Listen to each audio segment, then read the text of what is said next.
Height থাকবে না, আমি 4টা বিয়ে করবো। তো তাকে এরকম করে বলছি যে আপনি 4টা বিয়ে করবেন না, 4টা বিয়ে করলে তো একটা চাকর লাগবে, চাকর হিসেবে আমার রাইখা দিয়েন। আমি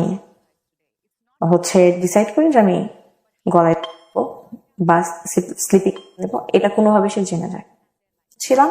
তখন আমি খুব পড়তাম, যখনই সময় পাইতাম আম্মু আমার এরকম করে বলতো, আমার মনে আছে এখনো, যে মা এত পড়ো না, পড়লে তো পরে সমস্যা হয়ে যাবে। তো আমি আম্মুকে বলতাম না আমি পড়বো। তা আমার আম্মু মূলত প্রাইমারি স্কুলের টিচার। শীতের সকালবেলা মানে পিকনিক হইতেছে, তো আমি শাড়ি পরবো। তো আম্মুকে বলতেছি যে আম্মু আমি শাড়ি পরবো, আমাকে শাড়ি পরাই দেন। আমি ছোট, আমার স্পষ্ট মনে আছে, এখন আমার মনে আছে। তো আম্মু আমাকে শাড়ি পরাই দিল, তারপরে বলতেছে যে সোয়েটার পরো। তো আমি কান্নাকাটি করতেছি, না শাড়ি পরলে সুন্দর লাগতেছে, আমি সোয়েটার কেন পরবো, সোয়েটার পরলে সৌন্দর্যটা নষ্ট হয়ে যাবে। তো আম্মু আমাকে অনেক জেদ করতেছে। তো আমি রাগ করছি, আমার প্রচন্ড রাগ, আমি ছোটবেলা থেকে খুব জেদি। বারান্দায় গ্রিলে এরকম করে ধরে কাঁপতেছি। তো আম্মু আমাকে ধরতে গেছে, আমি সাথে সাথে মাথা ঘুরে পড়ে যাই। হ্যাঁ, তো পড়ে যাওয়ার প্রায় 5-6 মিনিট আমি সেন্সলেস হয়ে থাকি। এটা কোন ক্লাসে থাকা? ক্লাস না, আমি তখন প্লে নার্সারিতে কোথাও পড়ি না। মূলত আমার যখন বুদ্ধি বয়স হয়েছে, আমি তখন মনে রাখতে শুরু করি। তো আমি অনেক ভয় পাই, মাথা অনেক পানি ঢালা হয়। কয় ভাই বোন আপনারা? 1 ভাই বোন। আপনি বড় না ছোট? আমি ছোট, আমার বড় ভাই আছে। ওকে। এরকম কন্টিনিউয়াসলি 2-3 বার হয়। এটা কি রাগ করেই সেন্সলেস হয়ে যায়? হ্যাঁ, আমি যখন রাগ হইতাম বা মানে এত বেশি রাগ যে সেন্সলেস হয়ে যায়। শিশু বিশেষজ্ঞকে দেখাইলো, পুরা মাথা স্ক্যান করলো, কোনো অসুখ বা রোগ ধরা পড়ে নাই। তো ওষুধ দিল, কাজ হয় না।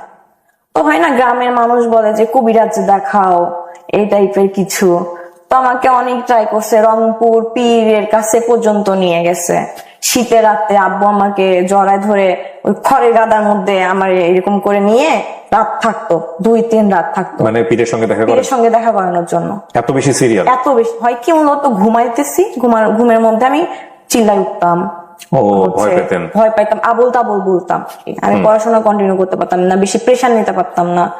তো আমি স্কুলেও রেগুলার যেতাম না। বাবা মা প্রেশার দিত না? না, দিত না। যখনই প্রেশার দিত আমি রাগ হইতাম, আবার মাথা পড়ে যাইতাম, এরকম অবস্থা। আমি হাই স্কুলে উঠি, ক্লাস 6, 7, 8, 9। আমার একটা অ্যান্ড্রয়েড ফোন কিনছে, তখন স্যামসাং J7 আসছিল বাজারে। আম্মু এটা কিনছিল, আমার মনে আছে 19,500 টাকা দিয়ে কিনছিল। আচ্ছা। তো ওই ফোন, আম্মু তো সারাদিন স্কুলে থাকতো, আমি একটা ফেসবুক অ্যাকাউন্ট, আমি কোন ক্লাসে থাকতে? ক্লাস 9-এ। ক্লাস 9-এ আমার আশপাশ সব ফ্রেন্ডেরই ফোন আছে, মানে আপডেট হয়ে গেছে আর কি। তো আমার ফোন ছিল না, আমি আমার ফোন থেকে একটা ফেসবুক অ্যাকাউন্ট ওপেন করে, আমি তো বুঝতাম না, আমার যে ফ্রেন্ড রিকোয়েস্ট দিত আমি অ্যাকসেপ্ট করে নিতাম। তো এক সময় দেখি যে একটা ফ্রেন্ড রিকোয়েস্ট আসছে, আমি অ্যাকসেপ্ট করছি, দেখি সাথে সাথে ইনবক্স যে আমি তোমাকে চিনি, তুমি আমাদের পাশের স্কুলে পড়ো, তুমি এই স্যারের কাছে প্রাইভেট পড়ো। আমার 3 বছরের সিনিয়র ছিল। আপনি তাকে দেখে চিনেছেন? হ্যাঁ হ্যাঁ, চিনছি। মানে ফেসবুকে দেখেই চিনে ফেলেছেন? হ্যাঁ, কারণ আমি দেখতাম আশেপাশে এরিয়াতে, আমি গার্লস স্কুলে পড়তাম, সে বয়েজ স্কুলে পড়তো। স্কুলটার মাঝখানে শুধু একটা রাস্তা ছিল পাশাপাশি। তো আমি তো হ্যাঁ, আমিও তোমাকে চিনি, আমি দেখছি। তো আমাকে একদিন বলে যে তোমাকে আমার ভালো লাগছে। তো এরকম করে আমরা একটা রিলেশনশিপে যাই। রিলেশনশিপে কি ধাম করে চলে গেলেন? ধাম করে না, 3-4 মাস পর। 3-4 মাস কি মানে কন্টিনিউয়াসলি কথা হচ্ছে? এর আগে কারোর সঙ্গে কথা হওয়া, কোনো ছেলেকে ভালো লাগা, তার প্রতি ফ্যান্টাসি থাকা, ওগুলো কিছু ছিল না? সো ক্লাস 9-এ ফার্স্ট ওকেই ভালো লাগে, এবং সে আপনার প্রতিবেশী ছেলে? হ্যাঁ। ও কিসে পড়তো তখন? ইন্টার ফার্স্ট ইয়ারে পড়তো। ও তখন ইন্টার ফার্স্ট ইয়ারে, আপনি তখন ক্লাস 9-এ। ওকে। এই যে ফেসবুকে কথা হচ্ছে, এর আগে কি আপনাদের কথা হয়েছে কখনো, কোথাও রাস্তাঘাটে কোথাও? ফেসবুকে কখনো কোনো প্র্যাকটিক্যালি কথাও হয়নি? প্র্যাকটিক্যাল কথা, বাট আমি দেখছি, অনেকবার দেখছি, কারণ আমি সেম স্যারের কাছে প্রাইভেট পড়তাম। 8 মাস পর হুট করে আম্মু একদিন আমার কথা বলা শুনে রাতের বেলা, আমার ধরছে, ওই দিন বকা দিতে দিতে অবস্থা খারাপ। তো আমি পরে আমার যেমনি হোক তারে কল দেই। কল দেওয়ার পর আমি বলতেছি যে তোমার সাথে হয়তো আমার কথা কন্টিনিউ হবে না, আম্মু জানছে। তো বলতেছে আমি তোমার আম্মুর সাথে দেখা করবো। দেখা করবা মানে কথা নাই বার্তা নাই, হুটার দেখা করবা। তো আমার আম্মুর কলিগ ছিল তার রিলেটিভস, এটা আমিও আগে থেকে জানতাম, সেও আগে থেকে জানতো।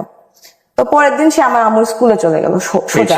হ্যাঁ, সোজা আমার আম্মুর স্কুলে চলে গেল, ডিরেক্ট আম্মুকে বিয়ের প্রস্তাব দিচ্ছে যে আমি আক্ট করে রাখতে চাই, আমি আপনার মেয়েকে ভালোবাসি বা এই টাইপের কিছু।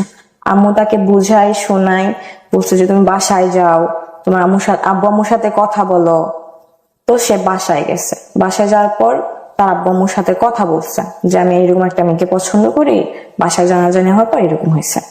তো তার একটা কাজিন ছিল, মেয়ে কাজিন, এরকম আপনার রিলেশন করার ইয়েতে সুইসাইড করছে অনেক বছর আগে, 3-4 বছর আগে। তখন 3-4 বছর আগে, 2016 সালে, 3-4 বছর আগে। তো আব্বু আম্মুর মধ্যে ঘটনাটা 2016 সালে। হ্যাঁ, তার 3-4 বছর আগে তার ফ্যামিলিতে এরকম একটা সুইসাইডের ঘটনা আছে। তো আব্বু আম্মুর মধ্যে জিনিসটা ভয় কাজ করে যে আমার ছেলে হচ্ছে আপনার অনেক ভালো স্টুডেন্ট, বুয়েটে পড়ার মতো স্টুডেন্ট ছিল সে, হি ওয়াজ ভেরি মেরিটোরিয়াস, খুব ভালো, খুব। ওকে, ওর হাতের লেখা দেখলাম মানে খুবই ভালো। দেন যদি রাজি না হয়, এরকম বলতেছিল যে রাজি না হলে যে কোনো কিছু করে নিতে পারে। তো তার আব্বু আম্মা আব্বু আম্মুর সাথে কথা বললো, বাট ছেলেটা ছিল অসাধারণ সব দিক থেকে। অসাধারণ বলতে স্টুডেন্ট ভালো, ক্যারেক্টার ভালো। আব্বু আম্মুকে অনেক বোঝানো হয়েছে, তার রিলেটিভস যেটা ছিল সে বোঝানো হয়েছে যে ছেলে ভালো, ছেলে ব্রাইট ফিউচার। আমি জানি না 7 দিনের মধ্যে কি এমন হয়ে গেল, আমাদের ছোট করে একটা কাবিন হলো। 7 দিনের মাথায় আমি সেন্সে কাজ করে না আমার আব্বু আম্মুকে কি বোঝানো হয়েছে, তার আব্বু আম্মু কি কথা বলছে, আমার আব্বু আম্মু কি বলছে। কিন্তু আপনার আব্বু আম্মু আপনাকে কি অ্যাপ্রোচ করছে সেটা আমার কাছ থেকে শুধু বলছে যে তুমি কি ছেলেটাকে পছন্দ করো। আমি অবভিয়াসলি পছন্দ করতাম। সে যখন বাসায় বলছে যে বিয়ে না করলাম, এটা করবো ওটা করবো, আমার মাথার মধ্যে এটা থট ছিল যে আমার জন্য যদি ছেলেটা সুইসাইড করে নাই, তাহলে আমার কিন্তু সারা জীবন একটা বোঝা হচ্ছে নিয়ে চলা লাগবে। কোথা থেকে কি হইলো 7 দিন 8 দিনের মাথায় আমি নিজেও জানি না। আপনার ফ্যামিলিতে আর্লি ম্যারেজ ব্যাপারটা আছে? না, আমি ফার্স্ট। আপনার ভাই তখন আপনার বয়সে গ্যাপ? আমার ভাই এগুলো বিষয়ে কিচ্ছু জানতো না। কি বলেন? কিচ্ছু না। আমি সেটা পরে আসতেছি, কিচ্ছু জানতো না। আমার মেয়ের আর্থ হচ্ছে ভাই জানবে না, তারা তো ফ্যামিলিতে এটা নিয়ে কোশ্চেন উঠতে পারে। হ্যাঁ, ভাইয়াকে কেন গোপন করা হয়েছে বিষয়টা? এটা হচ্ছে জানি না কেন গোপন করা হয়েছিল, আব্বু আম্মুর ডিসিশন ছিল এটা। ইউ নো দ্যাট, বাট আপনি বলতে চাচ্ছেন না। আপনি বলতে পারেন আমি আসলেই জানি না। আপনি আজ পর্যন্ত জানেন না? এখন পর্যন্ত জানি না যে কেন গোপন করা হয়েছে ভাইয়ের কাছ থেকে। এটা কিন্তু একটা বড় মিস্ট্রি হয়ে যাচ্ছে, এবং মিস্ট্রি জায়গা থেকে অনেক ধরনের কোশ্চেন রেজ হবে বিষয়টা। তো ফ্যাক্টটা হচ্ছে এটাই যে আপনার ভাইয়ের বয়স কত ছিল ওই সময়টাতে? ভাইয়া তখন কি করছে ওই সময়টা? তুমি honours second year. Definitely it's a big question.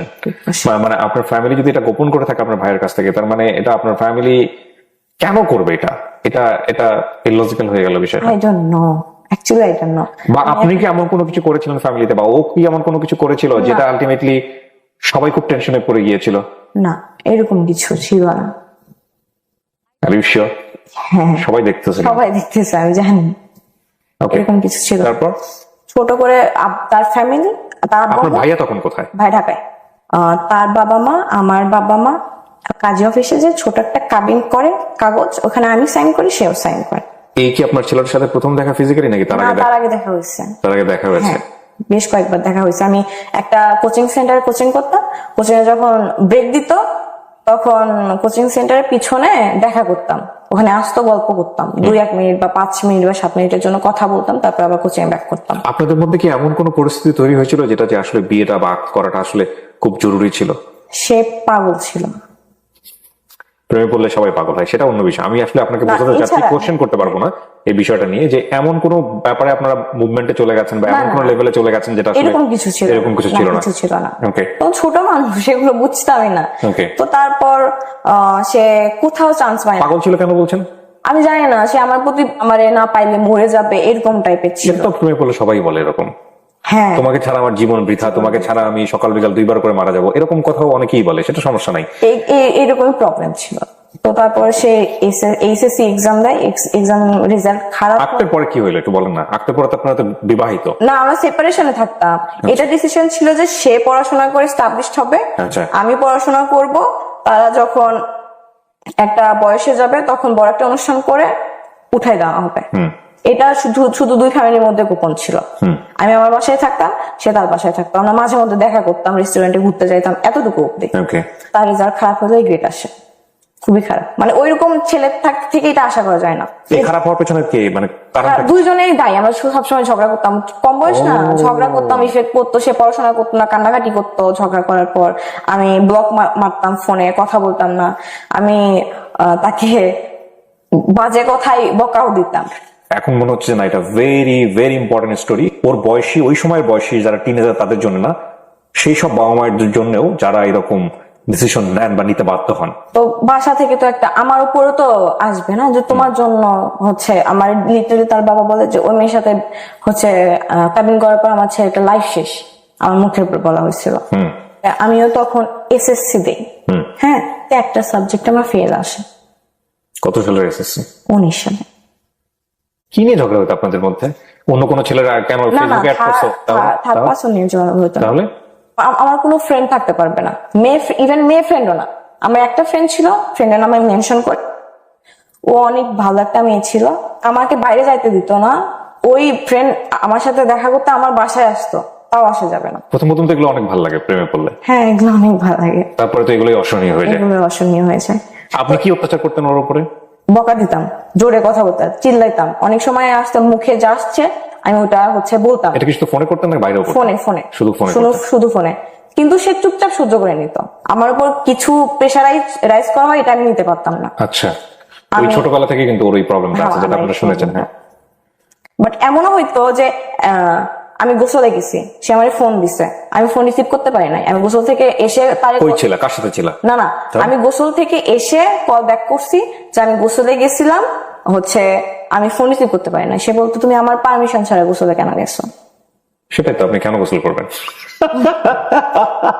আমার আমি আপনাকে একটা কথা বলি, আপনি যে স্টেজে প্রেম করে এসেছেন সেটা তো আমাদের জীবনে কম বেশি গেছে লাইফে। হ্যাঁ, এইরকম বোকামো মানুষের জীবনে আসে।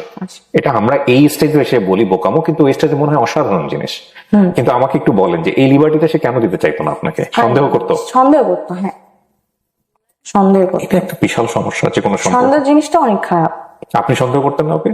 না, আমার তার মধ্যে আপনার কোনো ফল্টই নাই ওর ক্ষেত্রে? আজকে যেহেতু বলতে আসছেন ফল্ট গুলো, আপনার ফল্ট গুলো বলেন। আমার ফল্ট গুলো ছিল যে আমি একটু ঘুরতে পছন্দ করতাম, ফ্রেন্ডের সাথে আড্ডা দিতে পছন্দ করতাম, সে সেগুলো পছন্দ করতাম। ওর কি নিজে কোনো ফ্রেন্ড সার্কেল ছিল?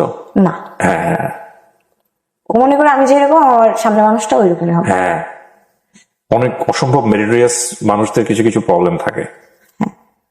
ও হয়তো লোনলি থাকতো এই সময়টাতে, হয়তো আপনাকে মিস করতেছে, আপনাকে চাচ্ছে, হয়তো আপনি ফ্রেন্ডের সাথে ওই সময়টা টাইম পাস করতেছেন। স্লিপিং পিল খাইছে 10টা। এটা আপনার ফেল করার পরের ঘটনা, আগের ঘটনা? পরে আপনি এসএসসি তে ফেল করলেন, মূল কথা হচ্ছে এটা। এই তখন ঘটনা, আমি বাসায় বসে, আচ্ছা, তো আমি যেভাবে জানতে পারছি, আমি আম্মু শুধু বলছি যে আমার সাথে চলেন। আম্মু স্কুল থেকে ব্যাক করছে, আমার সাথে চলেন। আমি দৌড় দিছি তার বাসায়। আমি তার আম্মুরে বলতেছি যে নাম মেনশন করলাম না, কই? বলতেছে রুমে ঘুমাইতেছে। রুমে ধাক্কা দিলাম, রুম খুলতেছে না। তো বলতেছে কি হয়েছে মা, কি হয়েছে? বলতেছে আপনার ছেলে ঘুমের ওষুধ খাইছে। তার বাবা জোরে ধাক্কা দেওয়ার কারণে খুলে গেছে। সে বেডের উপর অচেতন অবস্থায়। মানে সে আসলে আপনার কথা মতো স্টেপ নিয়েছে? হ্যাঁ, বেডের নিচে দেখি 2টা ওষুধের পাতা এবং অনেক কোম্পানির অনেক ভালো একটা ওষুধ। একটা পিল খাইলে আপনার ভালো মতো ঘুম হয়ে যায়। সে 20টা খাইছে। মানে এটাকে আপনি খেয়েছেন কখনো? আমি খাই নাই গো। তাহলে আপনি বুঝলেন কি করে যে একটা খেলে আপনার? আব্বু বলে। আচ্ছা, ওকে। হসপিটালে বলা হবে ছোট একটা ওয়াশ করা হবে, তো তার বাবা ওয়াশ করতে দিবে না। তো বলতেছে যেমনি হোক ওয়াশ করা ছাড়া কি করা যায় করেন। সারা রাত ছিলাম সেখানে। তারপর এটা ফ্যামিলির পর্যায়ে চলে আসে। ডেফিনেটলি, হ্যাঁ, আসাই উচিত। ফ্যামিলির পর্যায়ে চলে আসার পর ওর আম্মু হাউস ওয়াইফ ছিল। এটা চাইতো যে মাঝে মধ্যে আমার আম্মু তাদের বাসায় যাবে, গল্প করবে, সারাদিন থাকবে, আত্মীয়তা। বাট আমার আম্মু সারাদিন জব করে আসে, এমনি তার উপর অসুস্থ। কিন্তু এই ব্যাপারটা তো খুবই ন্যাচারাল না? এটা কিন্তু চাওয়াটা খুব ন্যাচারাল। হ্যাঁ, আপনি চাইতেন ওনার কাছে? আপনার তো হাজবেন্ড। না আমি যাইতাম, আমাদের এটা ছিল না, কন্ডিশনে ছিল না। কন্ডিশনে ছিল না। সো ডেফিনেটলি এটা তো মানাটা একটা হাজবেন্ডের জায়গা থেকে। একে তো হচ্ছে সে লোনলি একটা পার্সন, তার লাইফটা অন্যরকম। আমি আপনাকে দোষ দিচ্ছি না এখানে, কিন্তু আমি পুরো সিচুয়েশনটাকে ব্যাখ্যা করার চেষ্টা করছি। 8 মাসের টিনেজ বয়সের সম্পর্ক আপনার, এক অর্থ ওরও টিনেজ বয়সের সম্পর্ক, এবং বিয়ে করার পর একটা ছেলে তার ওয়াইফ হিসেবে অটোমেটিক্যালি রাইট চলে আসে। এটা কন্ডিশন, যদিও এত কন্ডিশন, এইসব কন্ডিশন দিয়ে বিয়ে হয় না, প্রথম কথা হচ্ছে এটা। তারপরেও করলেন, এবং সে নিশ্চয়ই চাইতো আপনাকে যে তুমি আমার সঙ্গে একটু পার্সোনাল টাইম পাস করো। যখন ফ্যামিলি পর্যায়ে যায়, মাঝে মধ্যে যখন সে থেকে তখন আমি তার বাসায় যে 2-1 দিন থাকবো, সে আমার বাসায় এসে 2-1 দিন থাকবে। এরকম হয়েছে 2-3 দিন গেছি। যাওয়ার পর আমাদের ঝগড়াটা জোরালো ভাবে লাগছে। এবার একটা ছেলেকে নিয়ে লাগছে। আপনাকে নিয়ে? হ্যাঁ, পাশের গ্রামে একটা ছেলে ছিল, ওই ছেলে আমার নামে অনেক কথা বলতো যে হ্যাঁ এই মেয়ের সাথে আমি প্রেম করি, বিয়ে করার পরও আমার সাথে কথা বলে। যখন তারে বলা হয় প্রমাণ দেখা, সে প্রমাণ দেখায় না। তো ও হচ্ছে ওর ফ্রেন্ডদের মাধ্যমে শুনছে যে তোর বউ হচ্ছে এই ছেলের সাথে কথা বলে, এই ছেলে এগুলা বলে বেড়ায়, তো ওইটা নিয়ে লাগছে।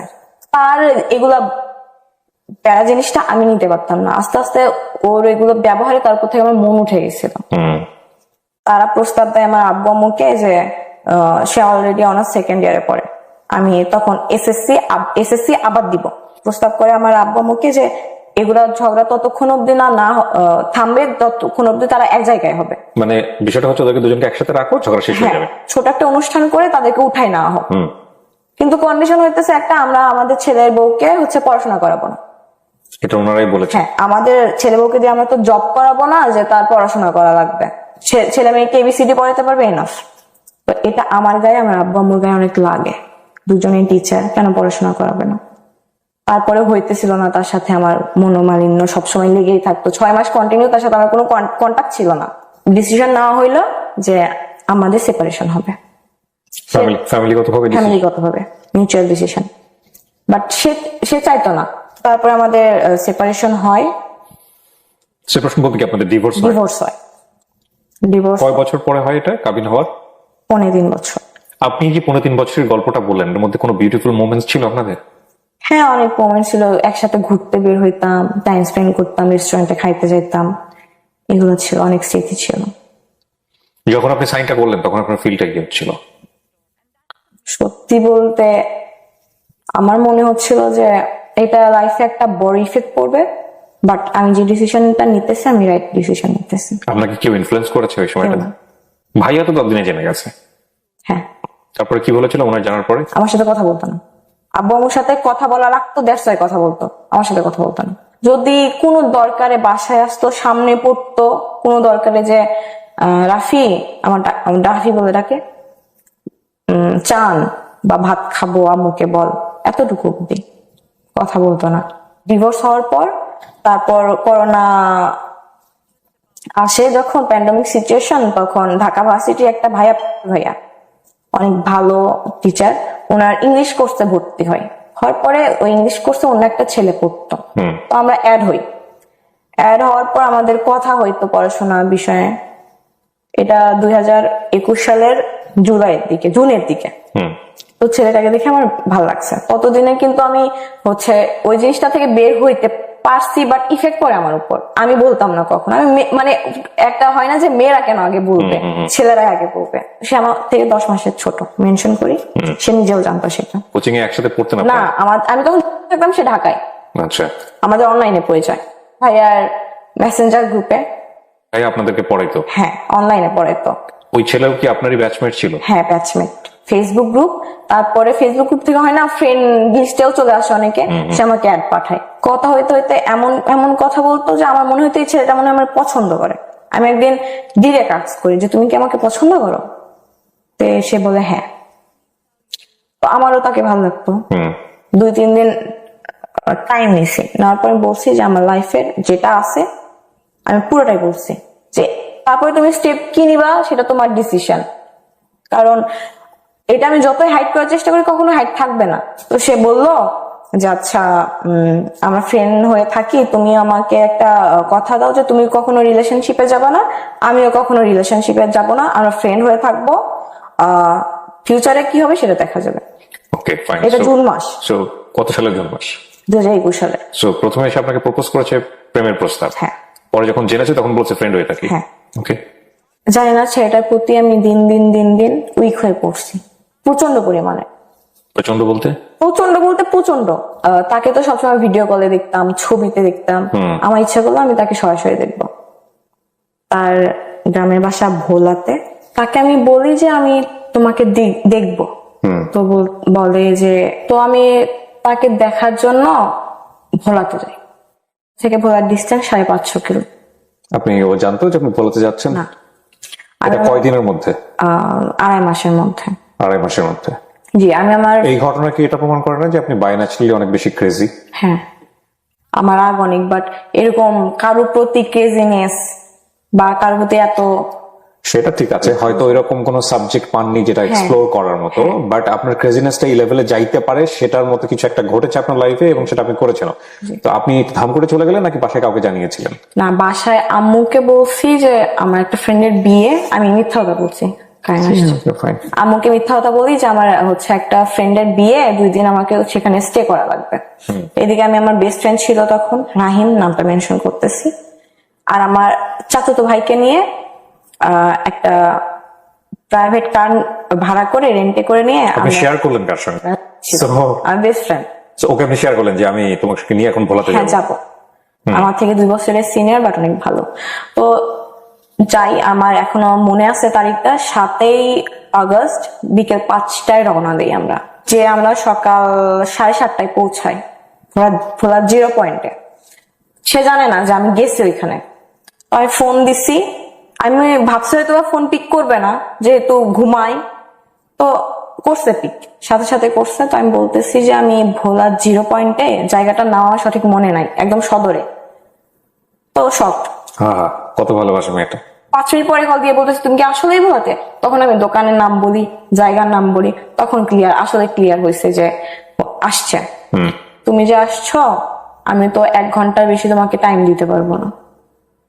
আমার এই কথাটা ফার্স্ট আমার অনেক খারাপ লাগে যে আমি 15 ঘন্টা জার্নি করে আসছি, সে আমাকে 1 ঘন্টার বেশি টাইম দিতে পারবে না। আল্লাহ, কেন হইতেছে এমন আমার সাথে? প্রিয় দর্শক এবং শ্রোতা, এই সময়টাতে কিছুটা কালার ডিস্টরশন হতে পারে বা কালারে কিছুটা চেঞ্জ আসতে পারে, বিকজ আমাদের লাইটের সেটআপটা চেঞ্জ হয়েছে বারবার ইলেকট্রিসিটির লোডশেডিং এর কারণে। সো একটু চেঞ্জেস আসতে পারে, এটা একটু চোখে লাগতে পারে, এটা আপনারা কনসিডার করবেন। কিন্তু আপনার প্ল্যান কি ছিল? ওর সঙ্গে থেকে যাবো ওখানে? না, আমার প্ল্যান ছিল আমি দেখা করবো, অ্যাটলিস্ট 4-5 ঘন্টা ঘুরবো বা টাইম স্পেন্ড। বাট টাইমের কথাটা ওই সময়টা বলাটাও উচিত না, কারণ 10-15 ঘন্টা জার্নি করে গেছে। তারপরে গাড়িতে বসলাম, গল্প করলাম। করোনার জন্য কোনো রেস্টুরেন্ট খোলা ছিল না, কোনো পার্ক খোলা ছিল না। তো আমরা সে আমাকে বললো যে তোমাকে একটা লেকের পাড়ে নিয়ে যাই, চলো। তো সবাই, আমার কাজিন, আমার ফ্রেন্ড, গাড়িতে বসলাম, গেলাম। আর ভোলা না, একটু পরপর মসজিদ, অনেক সুন্দর সুন্দর মসজিদ। আমার এই জিনিসটা অনেক ভালো লাগছে, এত সুন্দর সুন্দর মসজিদ। আমি এটা বলছি যে আপনাদের হচ্ছে ভোলাতে অনেক সুন্দর সুন্দর মসজিদ, ঢাকার থেকে আপনি বলতেন। হ্যাঁ, এটা চলে আসছে আমার রেসপেক্টের জায়গা থেকে। ড্রাইভার আঙ্কেল যে, সে বলতেছে যে 5টার ফেরিটা যদি আমরা মিস করি, আমাদের কালকে সকাল অব্দি ওয়েট করা লাগবে। তো বলতেছে আমি তোমার সাথে ফেরিঘাট অব্দি যাবো, অনেক ছবি উঠাই, ভিডিও করি। এখনকার করে না টিকটক, করছি কয়েকটা ভিডিও। টিকটক করতেন আপনি? এখনো করেন? না, তার জন্য ছেড়ে দিছি। এই ছেলেটার জন্য? হ্যাঁ, পছন্দ করতো না। তো তারপরে সে আমার সাথে থাকতে পারতেছে না, তো অনেক আমি বললাম যে আপনি এখান থেকে বাসায় যান। হ্যাঁ, তো সে কোন এক ফ্রেন্ডকে ফোন করলো যে তুই আমার বাসায় একটু ম্যানেজ করিস, যদি ফোন দেয় আম্মু বলিস যে আমি তোর সাথে আছি। তো সে আমাকে বললো যে আমি তোমার সাথে বরিশাল পর্যন্ত যাব, মানে নদীটা পার হইলে বরিশাল জেলা।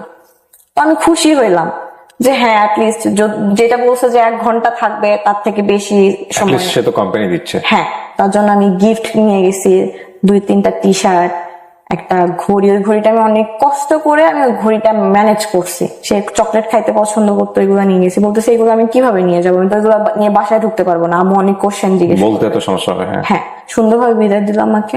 আমি অনেক মজা নিয়ে আসছি যে তার সাথে অন্তত দেখা হয়েছে আমার। আমি ভোলা থেকে যাওয়ার 8 দিনের মাথায় সে ঢাকায় আসে কলেজে অ্যাসাইনমেন্ট জমা দেওয়ার জন্য। ঢাকাতে পড়তো সে? হ্যাঁ, আমি ভাবলাম আমি আবার যাবো তার সাথে দেখা করতে ঢাকাতে। হ্যাঁ, কি মানে আমি জানি না তখন কি বলছি, যে কোনো একটা বলে ম্যানেজ করছে আম্মুকে। আর আমারকে আম্মু কখনো না বলে না, আমার বিকজ অফ ওই ইনসিডেন্টের কারণে। ইনসিডেন্টের কারণে, প্লাস আমি অসুস্থ, যদি আমাকে একটা জিনিস নিয়ে না করে আমি রেগে যাই, রেগে যে যদি আবার মাথা ঘুরে পড়ে যায়, আবার অসুখটা আবার ব্যাক করে, এটার ভয়ে আব্বুকে বলা হয়েছে যে পিকনিকে যাচ্ছি। তো আমি আমার ফ্রেন্ড, আমার ওই ফ্রেন্ড আবার ওই কাজিনকে নিয়ে আমি ঢাকায় আসি। ঢাকায় এসে তাকে কল দেওয়া হয়। কল দেওয়া হওয়ার পর 10 নাম্বার, মিরপুর 10-এ কল দেওয়া হয়েছে যে 10 নাম্বারে আসে, আসো। সেও জানে না যে আমি আসছি। আমি আমার ফ্রেন্ডকে দিয়ে কল দেওয়া হয়েছি যে তুমি বলো তুমি আসছো ঢাকায় কাজে, তুমি ওর সাথে দেখা করবা। তো সে আসে, একসাথে খাওয়া দাওয়া করলাম, বসলাম, খাওয়া দাওয়া করলাম। সন্ধ্যার পরে সে হোটেলে আসলো যে চলো তোমাদের হোটেল অব্দি পৌঁছাই দেই, তারপর ওখানে কিছুক্ষণ গল্প করে আমি চলে আসবো। সে হোটেল অব্দি আসলো, আসার পরে সবাই মিলে গল্প করলাম, 8 ঘন্টা মতো গল্প করে তার বাসা থেকে ফোন আসলো, সে চলে গেল। তো আমি রাতে তাকে কল দিলাম যে কালকে সকাল থেকে বিকাল অব্দি আমাকে টাইম দেওয়া লাগবে আপনার। সে কোনোভাবেই রাজি না, সে অজুহাত দিচ্ছে যে সে কি তখন ঢাকাতে? হ্যাঁ, ঢাকাতে। ফ্যামিলি তো ভোলাতে, সে ঢাকাতে কি করে? না, সে তার ফুল ফ্যামিলি ঢাকাতে সেটেল। তাহলে ওই সময়টাতে সে ভোলাতে ছিল করোনার জন্য। তো সে অজুহাত দেয় যে খালামণি বাসায় যাওয়া লাগবে, আম্মু বের হইতে দেবে না। আসলে এগুলো কিচ্ছু না, আমি তো বুঝি। আমি বাসায় ম্যানেজ করে ঢাকা অব্দি আসতে পারছি, তুমি আমার জন্য সকাল থেকে বিকেল অব্দি টাইম বের করতে পারবা না, তাও ঢাকাতে। মানে কি আপনাকে পছন্দ করতো না? পছন্দ করতো, বাট আমি জানি না কেন চাচ্ছিল না। এই তো আমার ইনসিডেন্ট আছে, এই জন্য আমার থেকে একটু দূরে দূরে থাকতো। ও ফাইন, ইনভলভটাও ওভাবে চাচ্ছিল না। ঠিক আছে, ধরি মাছ না ছুঁই পানি, এটাই। হ্যাঁ, এক্স্যাক্টলি। সে প্রচন্ড চালাক। সে বলতেছে বিকালে বের হবো, বিকালে 1-1.5 ঘন্টা তোমার সাথে লাভ রোডের দিকে যাব, ওখানে কোথাও বসে গল্প করে। লাভ রোড কোথায় এটা? মিরপুর 2-এ। আমি বললাম না, সকালবেলা আমি সকাল থেকে বিকাল অব্দি আপনার সাথে থাকবো, কারণ আমি আসছি আপনার সাথে টাইম স্পেন্ড করার জন্য, আপনি আমাকে 2-3 ঘন্টা কেন দিবেন? তো সকালবেলা বের হয়েছে 10টার সময়, ঘুরছি ঢাকা শহর, যমুনা ফিউচার পার্কে, বসুন্ধরা সিটিতে, পার্ক, রেস্টুরেন্ট। আমার সাথে যতক্ষণ ছিল আমি কখনো এটা ফিল করতাম না যে তার সাথে আমার ফ্রেন্ডশিপ, বয়ফ্রেন্ড গার্লফ্রেন্ড। আপনি এটা ফিল করতেন? আমি ফিল করতাম, সেও ফিল করতো। কিন্তু আপনাদের মধ্যে কোনো ওয়ার্ড দেওয়া হয়েছিল যে না, সে কমিটেড ছিল না আমার সাথে কোনোভাবে। সে তো ক্লিয়ার করেছিল বিষয়টা। ক্লিয়ার করেছিল, সেই জায়গাতে সে ট্রান্সপারেন্ট ছিল ডেফিনেটলি। ওই তো ধরি মাছ না ছুঁই পানি। আর আপনি না, কিন্তু আপনার উইকনেস তো আপনি তাকে বুঝিয়ে দিয়েছেন, এখানে আপনি দোষ দিবেন কিভাবে? আপনি যখন তাকে আপনার উইকনেসটা বুঝিয়ে দিচ্ছেন, সে কি ডেফিনেটলি আপনাকে বাধা দিয়েছিল যে না ঠিক আছে তুমি তোমার সীমানাটা মেইনটেইন করো, এর চেয়ে বেশি আমারে বলতো যে হচ্ছে তোমার ক্রেজিনেসটা বেশি হয়ে যাচ্ছে, এটা একটু কন্ট্রোল করো, এটা সবসময় বলতো আমাকে। সে সব দিকে মেইনটেইন করে চলতো, বললাম না যে আপনাকে ছাড়তেও চাইতো না, আবার ধরতেও চাইতো না, বিয়েও করার তো ব্যাপার স্যাপার আসতোই না, বাট আপনি তার প্রতি উইক ছিলেন, সেটা আপনি মোটামুটি সবভাবে বুঝিয়ে দিয়েছেন। হ্যাঁ, সবভাবে। সে আমাকে সন্ধ্যার সময় হোটেলে নামায় দিয়ে বাসায় চলে গেল। তো আমি বললাম যে আমি আপনার সাথে কিছু অব্দি যাই। সে আমাকে বলে নাই যে তার বাসা মিরপুর, বলছে 10 এলাকায়। বাসা কোথায় আপনি বলে নাই। আমার কি করছে মিরপুর, কেন বলেন না বুঝতে পেরেছেন তো? তো সে হচ্ছে আমাকে মিরপুর 2-এ শপিং সেন্টার আছে, ওই অব্দি হেঁটে নিয়ে গেল। হেঁটে নিয়ে বলতেছে আমার বাসায় এইদিকে, তুমি হচ্ছে কিছু কেনাকাটা থাকলে শপিং এ করো, আমি বাসায় যাই। রাতে 10টার বাস করব, ব্যাক করলাম। যখন গাড়িতে উঠি আমাকে বলে যে তোমাকে আমি বিয়ে করতে পারবো না, এটা ক্লিয়ার থাকো, তোমার সাথে আমার কিছু পসিবল না। বিয়ের কথাবার্তা হচ্ছিল আপনাদের মধ্যে? আপনাকে অফার করেছিলেন বা এরকম কোনো কিছু? না, সে নিজের থেকে বলে যে তোমার সাথে আমার কোনো ফিউচার নাই, because of you have a incident. এটা সে আপনি যখন গাড়িতে ওঠেন তখন বলে? হ্যাঁ, আমি আগবাড়ায় কেন বলতেছিল এই কথাগুলো? আমি জানি না। আপনি কি তার কাছ থেকে চাচ্ছিলেন বিষয়গুলো? না, আমি কিছু না, এগুলো বিষয়ে কোনো কথা হয় নাই। যে অথবা আপনার অ্যাটিটিউড দেখে সে শঙ্কার মধ্যে ছিল? হ্যাঁ, শঙ্কার মধ্যে ছিল যে ভবিষ্যতে প্রবলেম হইতে পারে আমার জন্য, যে কারণে সে বারবার আপনাকে ক্লিয়ার করতেছিল। তো ওই দিন আমি এসি গাড়ি তো প্রচন্ড কান্না করতেছিলাম, ফুপাই কান্না করতেছিলাম। গাড়ি ম্যানেজার আসছে, এসে বলতেছে, আমার ফ্রেন্ড আমার পাশে বসেছিল, যে স্যার কিছু হয়েছে, প্রবলেম? তো আমার মুখ চেপে ধরছে, আমি কান্না করতেছিলাম কন্টিনিউয়াসলি। বলতেছে না, একটু ফ্যামিলি প্রবলেম, ওর মিথ্যা কথা বলে, ওর আম্মু একটু অসুস্থ। আমি সারা রাস্তা কান্না করছি, 5 ঘন্টা 6 ঘন্টা ছিলাম, কান্না করছি। সকালবেলা আমি বাসায় গেছি, যে আমার নিজের চেহারা আয়না দেখে আমি নিজে ভয় পাইছি, চোখ এইরকম আলুর মতো হয়ে গেছিল। তারপর 2 দিন আমাকে সে ব্লক লিস্টে রাখে। ফেসবুকে ব্লক করে দেয়? কেন ব্লক করে দেয়? আপনি কি করতেছিলেন? ওগুলা বলে সে আমার সাথে রাগারাগি করে। ঠিক আছে, বিয়ে করতে পারবেন না, আমি আছি আপনার জন্য। বলতেছে তুমি থাকবা কেন, তুমি তোমার লাইফ গুছাবা। সে না থাকুক আমার লাইফে, বাট আমি কি করবো সেটাতে হস্তক্ষেপ করতেছে। তো এগুলা নিয়ে সে রেগে গেছে, রেগে যাওয়ার পরে তো আমাকে ব্লক করছে। ফোন নাম্বার, বেসিক্যালি ছেলেটা ভয় পেয়ে গেছে। হ্যাঁ, ফোন নাম্বার, ওর ক্রেজিনেস দেখে ভয় পেয়ে গেছে। ও চলে আসতেছে ভোলাতে, আবার চলে আসতেছে ঢাকাতে, ফ্রেন্ডদের নিয়ে হোটেলে থেকে ওর সাথে মিট করতেছে। সো এক্সট্রিম ক্রেজিনেস, মানে ওর জন্য ইন্টারমিডিয়েটে পড়া, সেকেন্ড ইয়ারে পড়া একটা ছেলে। হ্যাঁ, তো তারপর সে আমাকে 2 দিন ব্লক করে, 2 দিন পর ব্লক খুলে। তখন আগস্ট 12-13 তারিখের দিকে। কত সাল? 2021 হুম। ভালোই চলতেছিল, কথাবার্তা হচ্ছিল, সুন্দর কথাবার্তা হচ্ছিল। একটা রিলেশনশিপ যেভাবে বিল্ড হয় সব ঠিক আছে। আমাদের কথাবার্তা বুঝে কেউ বুঝবে না যে আমরা ফ্রেন্ড, জাস্ট ফ্রেন্ড, এটা কেউ বুঝবে না। আমরা রিলেশনশিপের মতো কন্টিনিউ করতেছিলাম, বাট একটা ছিল না। তো আমার স্পষ্ট মনে আছে যে 12ই সেপ্টেম্বর আমাদের স্কুল কলেজ সব খুলে দেয় করোনার পর। সে আমাকে ওই দিন রাত 1:30টার সময় বলতেছে, তুমি কি আমার সাথে রিলেশনশিপে যাইতে চাও? তো আমি অবভিয়াসলি চাই। তো বলতো আচ্ছা আজকে থেকে আমরা রিলেশনশিপে। ওকে, সেটা বলে? হ্যাঁ। ওকে, কেন বলে হুট করে এরকম কথা? আমি নিজেও জানি না। আর তখন যখন যেটা মনে হয় সেটাই করে। আমি তো না বলতে পারি না, আমি সাই দেই। আমি জিজ্ঞেস করি না হুট করে আপনার কেন মনে হইলো রিলেশনশিপ আসতে যাচ্ছে। হ্যাঁ, যেটা পাও ওইটা নিয়ে হ্যাপি থাকবো। সেপ্টেম্বর, অক্টোবর, নভেম্বর, ডিসেম্বরে ঝগড়া হইতো ছোট ছোট বিষয় নিয়ে। আমি একদিন আম্মুর সাথে কথা বলতেছিলাম রাত 1:30টার সময়, আমি পড়তেছিলাম তখন, কারণ তার সাথে আমার সম্পর্ক ভালোই যাচ্ছে, সবকিছু ঠিক যাচ্ছে, আমি পড়াশোনায় ফোকাস করতেছিলাম, যেহেতু ডিসেম্বর এক্সাম, এইচএসসি এক্সাম। তো আমি লাইট জ্বালায় পড়তেছিলাম, আম্মু আসছে যে কি করতেছি দেখতে। তো রাত 1:30টার সময় আমার কাছে একটা আননোন নাম্বার থেকে কল আসে। তো কলটা রিসিভ করি, আম্মু বলতেছে যে কল রিসিভ করিস না, এত রাতে কে কল দিচ্ছে। বাট আমার মনে হয়েছে যদি কেউ বিপদে পড়ে বা কোনো ইমার্জেন্সি হয়, তো আমি কলটা পিক করলাম। একটা মেয়ের কণ্ঠ বলতেছে, আপনি রাফিয়া না? হ্যাঁ। আপনি কল দেন কেন? আমি দেখি কলেজে থাকি, আপনি কল দেন, হচ্ছে ও কল কেটে দেয়, তারপর আপনি ওকে ডিস্টার্ব করেন, সমস্যা কি আপনার? আমি শকড। তেমন আপনি কে? রাত 1:30টার সময়? হ্যাঁ। আমি বলতেছে আপনি কে? বলতেছে ওর সাথে 3 মাস যাবত আমার রিলেশন। আমি তো যা শকড। বলতে রিলেশন মানে? ও তো আমার সাথে রিলেশনে আছে। বলতেছে হ্যাঁ আমি জানি ও তোমার সাথে রিলেশনে আছে, এটা জানি। তুমি এরপর থেকে নেক্সট টাইম থেকে তুমি ওর কল দিবা না, টেক্সট করবা না, যদি দেখি ফার্দার তোমার খবর আছে। আমি বলছি আমি 100 বার দেবো, কি করবে তুমি করো। সে কেটে দিছে ওই পাশ থেকে ফোন। তারপর আমি কন্টিনিউসলি তাকে কল দিয়ে যাই। মানে আপনার তখন বয়ফ্রেন্ড? হ্যাঁ। সে কলটা পিক করে না, আর মাথা ঘুরতেছে, লিটারেলি মনে হইতেছে যে দুনিয়াটা ঘুরতেছে আমার। এরকম এক্সপেক্ট করে নাই কখনো। তো ফোন ধরার পর আমি বললাম যে এরকম একটা এই নাম্বার থেকে কল দিছিল লাস্ট ইয়ার, তো আপনি কি চিনেন? বলতেছে হ্যাঁ চিনে।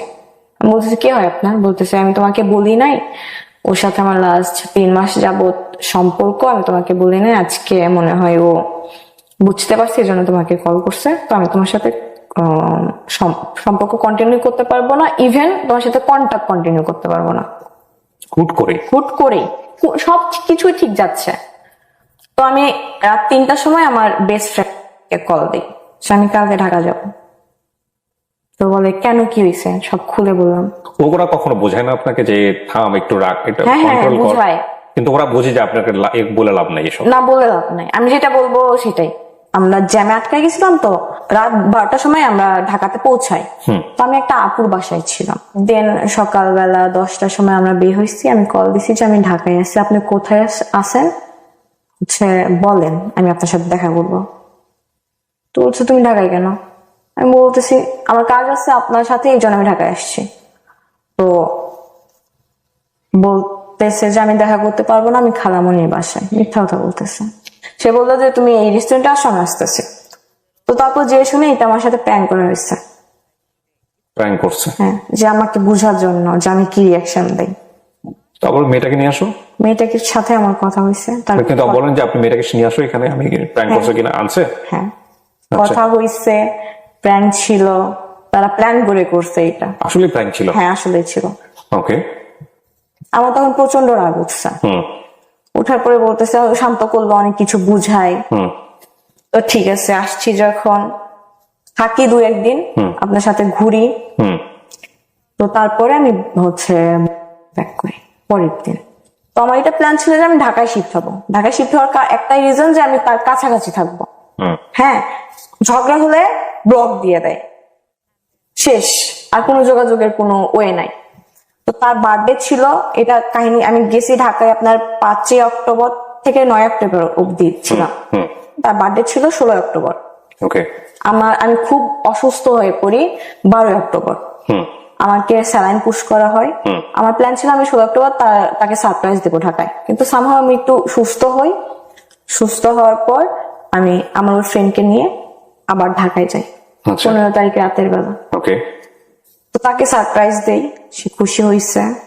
ওই রাতে আবার আমরা ব্যাক করি। তারপর সে আমার কথা শোনাইতেছে যে আমি যদি আমার একটা ছেলে ফ্রেন্ডকে নিয়ে, মেয়ে ফ্রেন্ডকে নিয়ে যাই তোমার সাথে দেখা করতে, সারা রাত ছিলাম সেই মেয়ের সাথে গাড়ির মধ্যে, তোমার কেমন ফিল হবে? তো আমি আমার ভুলটা বুঝতে পারছি যে যেটা কন্টিনিউ হইতেছে এটা ঠিক হইতেছে না, বা আমি বেশি পাগলামো করতেছি। তার মানে আপনি যদি একটা মানুষকে 20 কেজি ভালোবাসেন, সে মানুষ কিন্তু আপনাকে 2 কেজি ভালোবাসবে, এটা নিয়ম। আমি বললাম যে আচ্ছা সরি, আর এটা নেক্সট টাইম রিপিট হবে না। সে এটা নিয়ে আমার অনেক কথা শোনাইছে, আমি বারবার সরি বলছি, বারবার সরি বলছি। যত সরি বলিস সে আরো তত কথা শোনায়। তো আমি এক পর্যায়ে চুপ হয়ে গেছি, সরি বলা বন্ধ করে দিছি। 15 দিন কন্টিনিউয়াসলি সে আমার সাথে রুড বিহেভ করে গেছে। এই বিষয়টা নিয়ে সে আমার সাথে ব্রেকআপ করে। এটা আপনার অক্টোবরের 25 তারিখে, না 26 তারিখে। আমি 27 তারিখে আবার ঢাকায় আসি। আর বাসা তখন আমি চিনি, তো বাসা নিচে যে আমি কল দিই যে আপনার বাসা নিচে আপনি একটু নামেন। তো নামছে, আমার সাথে আমার আপু ছিল, একটা আপু। তো তাকে বুঝাই যে আপনি সিলি রিজনের জন্য আপনি আমার সাথে ব্রেকআপ করলেন কেন। তো তাকে বুঝাই, অনেকক্ষণ যাবত বুঝাই। বুঝানোর পরে ঠিক আছে ঠিক আছে ঠিক আছে করার পর তখন আপনার ইন্টারভিউ করেন? হ্যাঁ বললাম, তখন হচ্ছে অক্টোবর মাস, নভেম্বর ডিসেম্বরে এক্সাম। তো বুঝানোর পরে আমি হচ্ছে আরেকদিন স্টে করি, তারপরের দিন এক্সাম ছিল। তো আমি আরেকদিন স্টে করি, এক্সাম শেষ করে তার সাথে আমি একটু টাইম স্পেন্ড করে আমি বাসায় ব্যাক করবো। এটা আমি কোনোভাবে আর আব্বু কান থেকে ইয়ে করতে পারি নাই। আব্বু কান অব্দি চলে গেছে, আম্মু তো এতদিন জানতোই, এখন আব্বু কান অব্দি গেছে। তো আমি বাসায় ফেরার পরে এত মারে নাই আমাকে, মা ছাড়া যা করা লাগছে করছে, রুমের মধ্যে আটকায় রাখছে। হ্যাঁ, এটা আমি তার কান অব্দি পৌঁছাই নাই, স্টিল নাও জানে না। এই রেকর্ডিং যদি তার কান অব্দি যায় তাহলে সে জানবে। রুমের মধ্যে আটকায় রাখছে। ডিসেম্বর মানে পরীক্ষা, আমার যেমনি হোক পরীক্ষা দেওয়া লাগবে, বিকজ আমি পড়াশোনা করার জন্যই আমি আগের সম্পর্ক থেকে মুভ অন করছি, ডিভোর্সটা নিছি যে আমার যাওয়া লাগবে, লাইফে কিছু করা লাগবে, পড়াশোনা ছাড়া কোনো মেয়ের গতি নাই, আমি যেটা মনে করি। তো আমি আব্বুকে বুঝাই যে ভুল হয়েছে, আমি আর কোথাও যাব না, আমি ওর ছেলের সাথেও কথা বলবো না। আমার কাছ থেকে ফোন 2 দিনের জন্য নিয়ে নিছিল, আমি আম্মুর ফোন দিয়ে তার সাথে কথা বলি। তারপর ডিসেম্বরে এক্সাম। আমি আব্বুকে বলছি, আম্মুকে অনেকদিন যাবত বলতেছি যে আমি কোচিং করার জন্য ঢাকায় যাবো, কোচিং করবো ফার্মগেট শাখায়। তো আম্মু রাজি ছিল, আব্বু কোনোভাবে আমাকে পাঠাবে না, আমি কখনোই বাইরে থাকি না, বাইরে থাকি নাই। আর আব্বু মনে করতো যে আমি বাইরে থাকলে দুষ্টুমি করবো, এই জন্য রাজি হচ্ছিল না। তো আমার 5 তারিখে এক্সাম ছিল, 7 তারিখে এক্সাম ছিল। এক্সাম দেওয়ার পর আমি বাসায় বলি আমি কিন্তু যাবোই ঢাকায়। তো আব্বু কোনোভাবে পাঠাবে না। আমি বললাম তাহলে আমি এক্সাম দিব না। বাবু বলছে দিস না, সেটা তোর। বাবা তো তখন জানে আপনার ঢাকায় আসা মানে কি? হ্যাঁ, আব্বু জানতো। তুই দিস না, বলতেছে এক্সাম দিবি না, দিস না, সেটা তোর সমস্যা। তো আম্মা আমাকে অনেক বুঝাইলো যে আচ্ছা আমি ম্যানেজ করবো, আমি তোমার আব্বুকে বুঝাবো, তুমি এক্সামটা দাও। এর মধ্যে ভাইয়া ইনভলভ হয়ে গেল। আব্বু ভাইকে ফোন করে বলছে, আব্বু ভাইয়া তখন ঢাকাতে? ভাইয়া শোনার, ভাইয়াকে বলছে 9টার সময়। আপনি যে ঢাকায় আসতেন আপনার ভাইয়া জানতো না? না, ভাইয়াকে বলছে রাত 9টার সময়, ভাই 10টার বাসে চলে আসছে। ওই তখনই আমি ভাবছি এবার আমার শেষ, আমার এক্সাম শেষ, আমার লাইফ শেষ। ভাইয়াকে প্রচন্ড পরিমাণ ভয় পাই, প্রচন্ড গম্ভীর টাইপের, বাট একবার আগ হইলে শেষ। সকাল সারা রাত আমি ঘুমাই নাই, তাকে টেক্সট করতেছি যে আমার ভাই আসতেছে, শেষ, আমার ঢাকা যাওয়া শেষ, আমার এক্সাম দেওয়া শেষ, আমার সব শেষ। আসে আমাকে রুমের মধ্যে বন্দি করে রাখবে। তো বলতেছে যে তুমি তোমার সাথে আমার যা ছবি ছিল, স্মৃতি ছিল, সব ডিলিট করে দাও। তো আমি জাস্ট এটা মনে করতেছিলাম যে এরকম একটা কিছু আসবে, তো ডিলিট করে দাও। তো আমি তার কথার প্যাচে কইরা সব ফোন থেকে ডিলিট করে দিছি যে ভাইয়া দেখলে প্রবলেম হবে। না সে কি বোঝাচ্ছিল আপনাকে? ভাইয়া দেখলে প্রবলেম হবে, সেই জন্য ডিলিট করো? হ্যাঁ। তো আমি ডিলিট করছি। ভাইয়া এসে আমার ফোন চেক করে নাই, ভাইয়া এসে জাস্ট আমার রুমের দরজাটা লাগাই দিচ্ছে, আম্মু ধাক্কাইতেছে, একটা লাঠি নিছে মোটামুটি এত বড়। তো বলতেছে কি হয়েছে বল, আমার এই যে আমার অফিস আছে, আমি সবকিছু ছাইড়া আসলাম, তো সমস্যা কি? একবার লাইফে এত কিছু ফেস করে আসছোস, তারপরে তো শিক্ষা হয় নাই। তো আমি জাস্ট চুপ, আমি কোনো কথা বলি, আমার হাত পা কাঁপতেছে লিটারালি।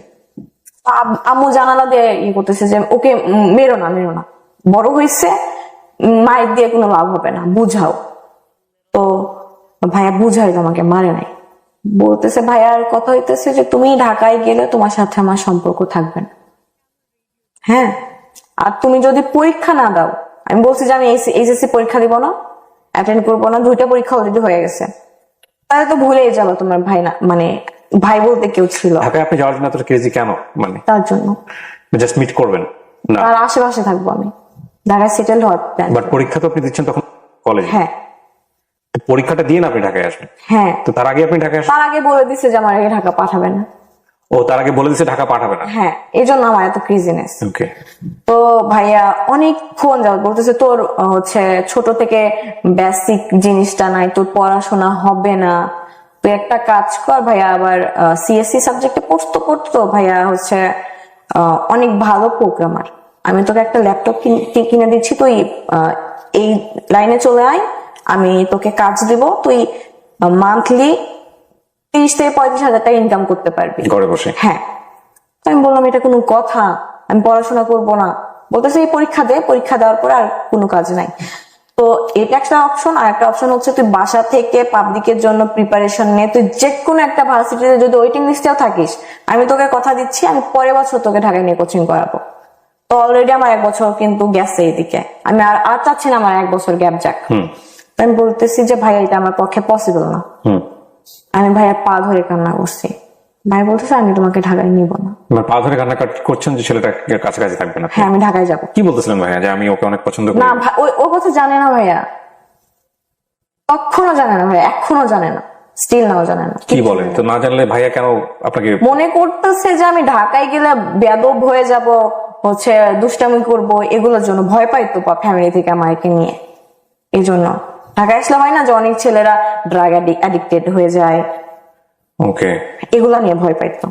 আপনি কখনো ট্রাই করেছেন? জীবনে কখনো না। তো এত ভয় কেন পাবেন যেখানে ভাই ঢাকাতে আছে? ইনসিডেন্ট হয়ে গেছে আমার লাইফে। আপনার ভাই ম্যারিড ছিল ওই সময়? না ভাইয়া, ভাইয়ের সঙ্গে আপনি থাকতে পারতেন। ভাইয়া তো হচ্ছে উত্তরাতে থাকতো, উত্তরা থেকে ফার্মগেট তো অনেক দূর হইতো। বাট আপনি ফার্মগেটেই থাকতে চাচ্ছেন এরকম কথা বলেছেন? হ্যাঁ, কারণ ফার্মগেট আমার হচ্ছে কোচিং, এটা তো ম্যানেজ করা যেত সামহাও। জানি না আমি এত কেন ক্রেজি হলো বিষয়টা নিয়ে, যেহেতু জানে না সে ছেলেটা সম্পর্কে। তারপর ভাইয়া জাস্ট বললো যে আমি তোমাকে ঢাকায় নিব না। আসার সময় বললো আমার একটা বিড়াল ছিল, আমি অনেক শখ করে কিনছিলাম, আমি টাকা জমাই 25,000 টাকা দিয়ে বিড়ালটা কিনছিলাম। ভাইয়া বলে যে 25,000 টাকা দিয়ে আপনি একটা বিড়াল কিনছেন? কত ঘুরে বেড়ায় আশেপাশে? পার্সিয়ান ক্যাট ছিল। ওকে। তো বলতেছে এই বিড়ালটা তুমি সেল দিবা। আমি ওকে 6 মাস নিজের কোলের মধ্যে নিয়ে ঘুমাইছি। তো না হইলে হচ্ছে তোমার ঢাকা যাওয়ার সম্ভাবনা নাই। তো কারণ ছিল, রিজন ছিল বিহাইন্ড দ্য রিজন হইতেছে যে আমি ঢাকায় যাওয়া আসি করছি, এগুলোর জন্য আমার হিউজ পরিমাণ টাকা ধার হয়ে গেছিল। হিউজ অ্যামাউন্টটা বলতেছে না। তো এটার জন্য ভাই রেগে গেছে, এটার জন্য মূলত রেগে গেছে। ধার করতেন কার কাছ থেকে? আমার ফ্রেন্ড হচ্ছে যে আমার সাথে আসতো, ও দিত। তো ওর কোনো গার্লফ্রেন্ড ছিল না? ও আপনাকে পছন্দ করতো? না এই টাইপের কিছু না, আমাদের মধ্যে অনেক ভালো ফ্রেন্ডশিপ। প্রচন্ড কষ্ট, 6 মাস একটা প্রাণীকে কোলের মধ্যে নিয়ে। তো 1 তারিখে আমার বার্থডে ছিল, তো আমি রাত 12টার সময় ফোন নিয়ে বসেছিলাম যে আমার বয়ফ্রেন্ড আমাকে উইশ করবে। তো 12টা বাজছে জাস্ট, তখনই একটা আননোন নাম্বার থেকে কল আসছে। আমি ভাবছি সে অন্য নাম্বার থেকে কল দিছে। কল পিক করে আমি দেখি যে অন্য একটা ছেলের কণ্ঠ। 10 সেকেন্ড কথা বলছি আমি বলতেছি তুই রাখ, আমার একটা ফ্রেন্ড, তুই রাখ, আমি তোর পরে কল দিচ্ছি। এই 10 সেকেন্ডের মধ্যে আমার ফোন ওয়েটিং এ পাইছে। ও হ্যাঁ, আমার বয়ফ্রেন্ড। তো ওর কথা হচ্ছে, ওর প্ল্যান ছিল যে ও 1 তারিখে যাবে আমার সারপ্রাইজ দেওয়ার জন্য। তো সে আমাকে ফোন দিয়ে র্যান্ডমলি শুভ জন্মদিন, হচ্ছে দিন ভালো কাটাও, এরকম টাইপের উইশ করে রেখে দিল। আমি বুঝলাম না কেন এটা হলো, আমি তো জানিও না ওয়েটিং এ পাওয়ার পরে এরকম সিচুয়েশন হয়েছে। তো দেখি আমার সবখান থেকে ব্লক করলো। 10 সেকেন্ড কেন ওয়েটিং এ পাইছে? আমি আমার গার্লফ্রেন্ডকে আমি ফার্স্টে উইশ করব, অন্য আমি ওয়েটিং এ পাবো কেন? এই তার কনসেপ্টটা ছিল এরকম। আমি তো ওই দিন বের হবই না, সে আমাকে ব্লক করছে, ড্রেসটা তার গিফট করা, আমি ইচ্ছা করে পরে আসছি। তো ঢাকা যাওয়ার পর হচ্ছে তার সাথে যোগাযোগ করি ফ্রেন্ডের মাধ্যমে। সংসদ ভবন হয় হচ্ছে আপনার ফার্ম গেটের এলাকায়, তো আমি বলি ওখানে দেখা করেন। সে আমার ওখানে আসলো, আসার পরে বলে যে আমি তোমার সাথে কন্ট্যাক্ট কন্টিনিউ রাখতে পারবো না। সে স্কোপ পাইলে আমার সাথে কন্ট্যাক্ট অফ করার ট্রাই করতো। তো ওখানে আমি কান্না করে দিছি, মারাত্মক লেভেলের কান্না। তো আমার কান্না দেখে তার একটু খারাপ লাগছে, বুঝাইলো ঠিক আছে কন্ট্যাক্ট অফ করা লাগবে না, যেমন আছে অমন থাকি। আচ্ছা ঠিক আছে। আমি জানুয়ারি মাস ফেব্রুয়ারি মাস পুরোটা ঠিক ছিল, আমি ধুমসে পড়ছি জানুয়ারি ফেব্রুয়ারিতে, 3টা 4টা অব্দি পড়তাম ভোর, যে আমার চান্স পাওয়া লাগবে ইউনিভার্সিটিতে। কারণ আম্মুকে আমি এটা কথা দিয়ে আসছি, আম্মুকে সারা জীবন অনেক পেইন দিছে। তো আমি হুট করে অসুস্থ হয়ে যাই মার্চে, আবার আমার প্রবলেমটা দেখা দেয়, আমি আবার সেন্সলেস হয়ে যেতাম। তো এটার প্রেশারটা যাইতেছিল একটু তার উপর, যে আমি একটুতে রেগে যে তার উপর হচ্ছে একটু চিল্লাইতাম যে এখনই দেখা করেন। তারও কিন্তু অ্যাডমিশন, সে বলতো আমি তোমার সাথে দেখা করতে পারবো। তখন তো আপনি ঢাকাতেই? হ্যাঁ, তাও বলতো আমি দেখা করতে পারবো না। কোথায় থাকেন আপনি তখন? আমি ফার্মগেট থাকি। ফার্মগেট থাকেন কোথায়, কারো বাসায়? না, হোস্টেলে। হোস্টেলে থাকেন। সপ্তাহে 3 দিন কোচিং থাকতো, 3 দিন দেখা করতো, এমনিতে আলাদা ভাবে দেখা করতো না। আমি বুঝতাম তার পড়াশোনা আছে, তো আমি এরকম অসুস্থ হয়ে যাওয়ার পর আমি আর পড়াশোনাটা কন্টিনিউ করতে পারি না। তো আমার এগুলো পাগলামো দেখে আমি সেন্সলেস হয়ে যাই। তো আমাকে বাসায় পাঠাই দিল যে তুমি বাসায় যাও, কয়েকদিন থেকে আসো, ভাল লাগবে। তো গেলাম বাসায়, থাকলাম, আমাদের ঝগড়া হইতো। সে স্কোপ পাইলে আমার সাথে কন্টাক্ট অফ করার কথা বলতো, আর আমি পাগল হয়ে যাইতাম। হাজবেন্ডের সাথে যখন আমি ছিলাম, বিয়ের পরে যে সম্পর্কটা হয় একজন হাজবেন্ড ওয়াইফের মধ্যে, সেটা আমি তার কাছ থেকে হাইড করছিলাম। আচ্ছা, এবং সে সেটা বিশ্বাস করেছিল? হ্যাঁ। তো সিচুয়েশন তাকে জানানোর প্রয়োজন হলো কেন? সে আমি জানাইছি ইচ্ছা করে যে কতদিন আর হাইট রাখবো। ওকে। তো হচ্ছে সে কান্না করতেছিল, এটা নিতে পারে নাই। তো বলতেছে আমি এটা সহ্য করতে পারতেছি না, আমি তোমার সাথে সম্পর্ক রাখবো না। ওকে, মানে সে বিয়ে মানতে পারে কিন্তু ওই ধরনের সম্পর্ক মানতে পারতেছে না। তো সে খুব বাজে ভাবে ভেঙে গেছিল ভাইয়া, খুব বাজে ভাবে। আমি তার চোখের দিকে তাকাতে পারতেছিলাম, চোখের এই কোনা পানি আসতো, শুধু পানি পড়তো না, চোখের পানি আটকে যাইতো। তো আমি তাকে দেখে আমি ভাই এই ছেলে আমাকে ভালোই বাসে না, আবার আমার জন্য এত পেইন খাইতেছে, আমি মানতে পারতেছিলাম না যে সিচুয়েশনটা কি অ্যাকচুয়ালি। কোনোভাবে ম্যানেজ করলাম। আমার একটা ভাইয়া ছিল, আমার কাজিনের বয়ফ্রেন্ড। ভাইয়াটা আমাদের থেকে 3-4 বছরের সিনিয়র। ওই ভাইয়াটা আমাকে জাস্ট বলছে যে এই মানুষটাকে ফিরাই আনছো, বাট আরেকবার যদি কোনো কারণে ভাঙো, এই মানুষটা ফিরবে না তোমার কাছে। মানে এই মানুষটা যার ফিরবে না, সেটা বয়ফ্রেন্ড সম্পর্কে সে জানলো কিভাবে এটা তার সম্পর্কে? সবাই জানতো, আমার কাজিন জানতো, তো আমার কাজিন তাকে বলছে। মানে এটা তার জায়গা থেকে একটা পরামর্শ দিছে? হ্যাঁ, পরামর্শ দিছে, মানে আপনার বয়ফ্রেন্ড সম্পর্কে যেটা একটা ধাক্কা পাইছে, আরেকটা ধাক্কা যদি পায় কখনো, সে আর কখনো ফিরবে না। ওকে। তো তারপরে সবকিছু ভালোই যাইতেছিল। এইচএসসি এক্সামের রেজাল্ট হয়, প্লাস আসবে না, বাট এটা ভেবে নিছিলাম যে একটু পয়েন্ট ভালো আসবে। তো আনফরচুনেটলি আমার পয়েন্ট একটু খারাপ আসে। তো আমি ভাবছি সে আমার সাথে দেখা করতে আসবে। আমাকে একটা জিনিস একটু বলেন তো, আপনার লাইফে যদি দুটো সম্পর্ক না থাকতো, আপনার এসএসসি এবং ইন্টার রেজাল্ট কি এরকম হতো? এবার কন্টিনিউ করেন। তো আমার এগুলো খেয়াল করবেন সবাই আপনারা। তো আমার 4.42 আসে, তার প্লাস আসে। সে আমাকে বলে নাই তার প্লাস আসে যে আমি কষ্ট পাবো যে আমার আসে নাই। তো আমাকে বললো আমি একটু বের হচ্ছি, ফ্রেন্ডের সাথে দেখা করতে যাবো। আমি ভাবছি আমার সাথে দেখা করতে আসবে, আমি তো এক্সাইটমেন্ট যে আসবে দেখা করতে। পরে দেখি সে তার একটা মেয়ে ফ্রেন্ডের সাথে দেখা করতে গেছে। পরের দিকে সে প্রচন্ড লেভেলের ইগনোর করতো। আচ্ছা। মানে এক্সেস লেভেলের কথা বলতো, দিনে 2 মিনিট বা 3 মিনিট, 5 মিনিটও কমপ্লিট না। মানে দেখা করতেই চাইতো না। বিহারের মতো নিজেই ফোন দিতাম, ব্লক করতো, আনব্লক করতাম। লাস্ট রোজারিতে এটা বাসায় গেছি, সে আমার সাথে থাকবে না। তো সে আমার সাথে মজা করে বলতো যে আমি 4টা বিয়ে করবো। তো তাকে এরকম করে বলছি যে আপনি 4টা বিয়ে করবেন না, 4টা বিয়ে করলে তো একটা চাকর লাগবে, চাকর হিসেবে আমার রাইখা দিয়ান। তো এভাবে বলছে আমি গায়ে নাই নাই। আমার কাজিন আমার ফ্রেন্ডরা বলতো যে ও থাকতে চাইতেছে না তোর সাথে, তুই কেন জোর করতেছস। আমি বিশ্বাস করি যে মানুষ যেটা চেষ্টা করে ওইটাই পায়।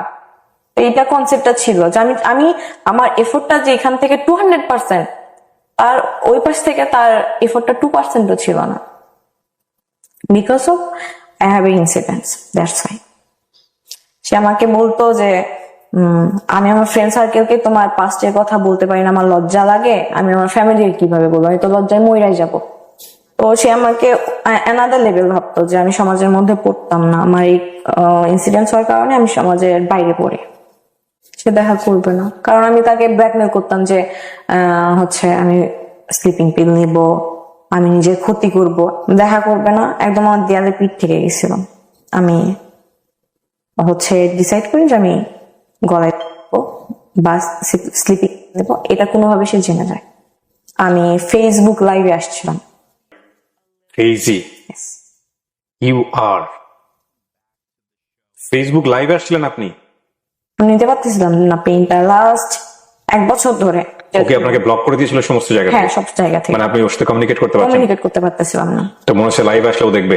লাইভে আসলে দেখবে বা কোনো কিভাবে দেখবো? আপনাকে তো ফেসবুকে ব্লক করেছে। তার ফ্রেন্ড সার্কেল আছে না আমার সাথে অ্যাড। তো ফ্রেন্ড সার্কেলকে ইনবক্স করতেন, ট্রাই করতেন, কিন্তু লাইভ আসার সিদ্ধান্ত কেন নিলেন?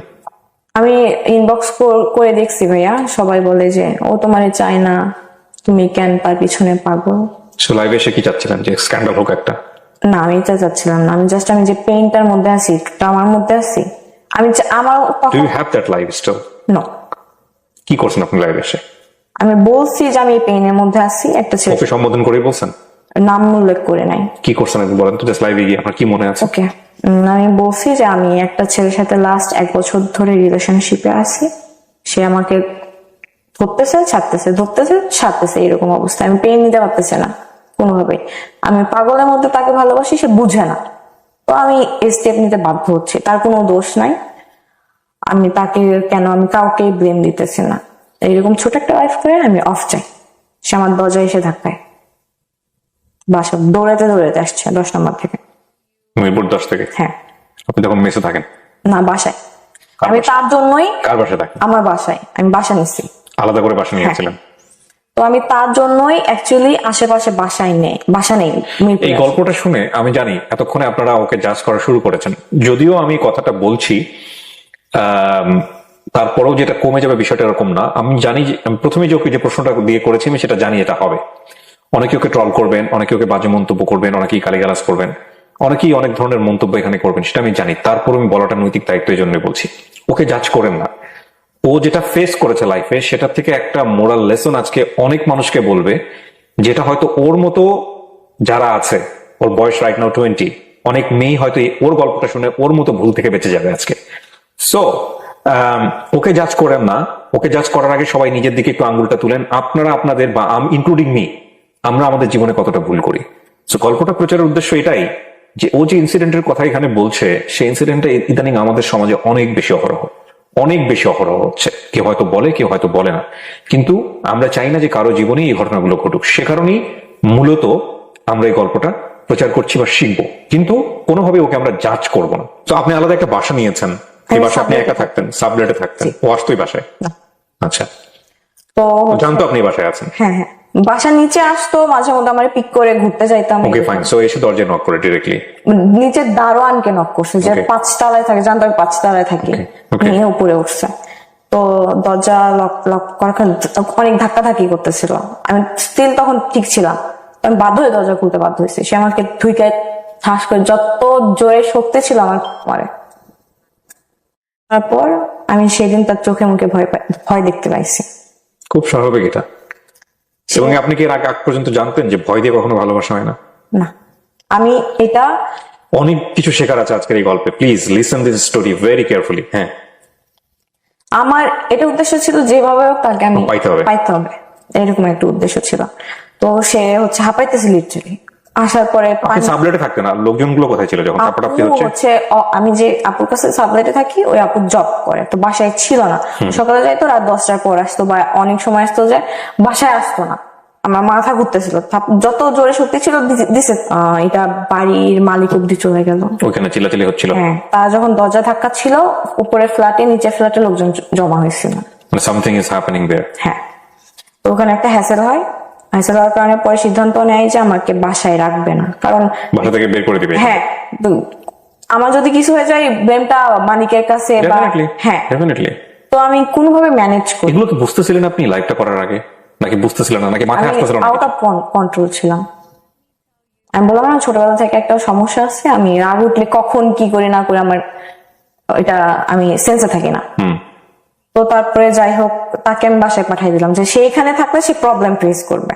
তাকে যেমনি হোক রাত 8টার সময় বাসায় পাঠাই দিলাম। তো তারপর হচ্ছে আমি বাসায় ম্যানেজ করলাম, মালিকের সাথে বাড়িওয়ালা হলে তো সে ডেফিনেটলি তাকে পুলিশকে ইনফর্ম করার কথা, যদি সচেতন বাড়িওয়ালা হয়। করার কথা ছিল। মানে আমি যদি হতাম, আমি ডেফিনেটলি 999 কল দিয়ে বলতাম সামথিং ইজ হ্যাপেনিং হিয়ার, যেটা আমার বিয়ন্ড কন্ট্রোল। উনি কি করলেন? আর ডেফিনেটলি আপনাকে তখন বেরও করে দিতে পারবেন, কারণ আপনি তখন কার কাছে যাবেন? আইদার আপনার প্যারেন্টসকে কল করতে হবে অথবা পুলিশকে কল করতে হবে। বাসায় কল করছে যে আপনার মেয়েকে হচ্ছে নিয়ে যান।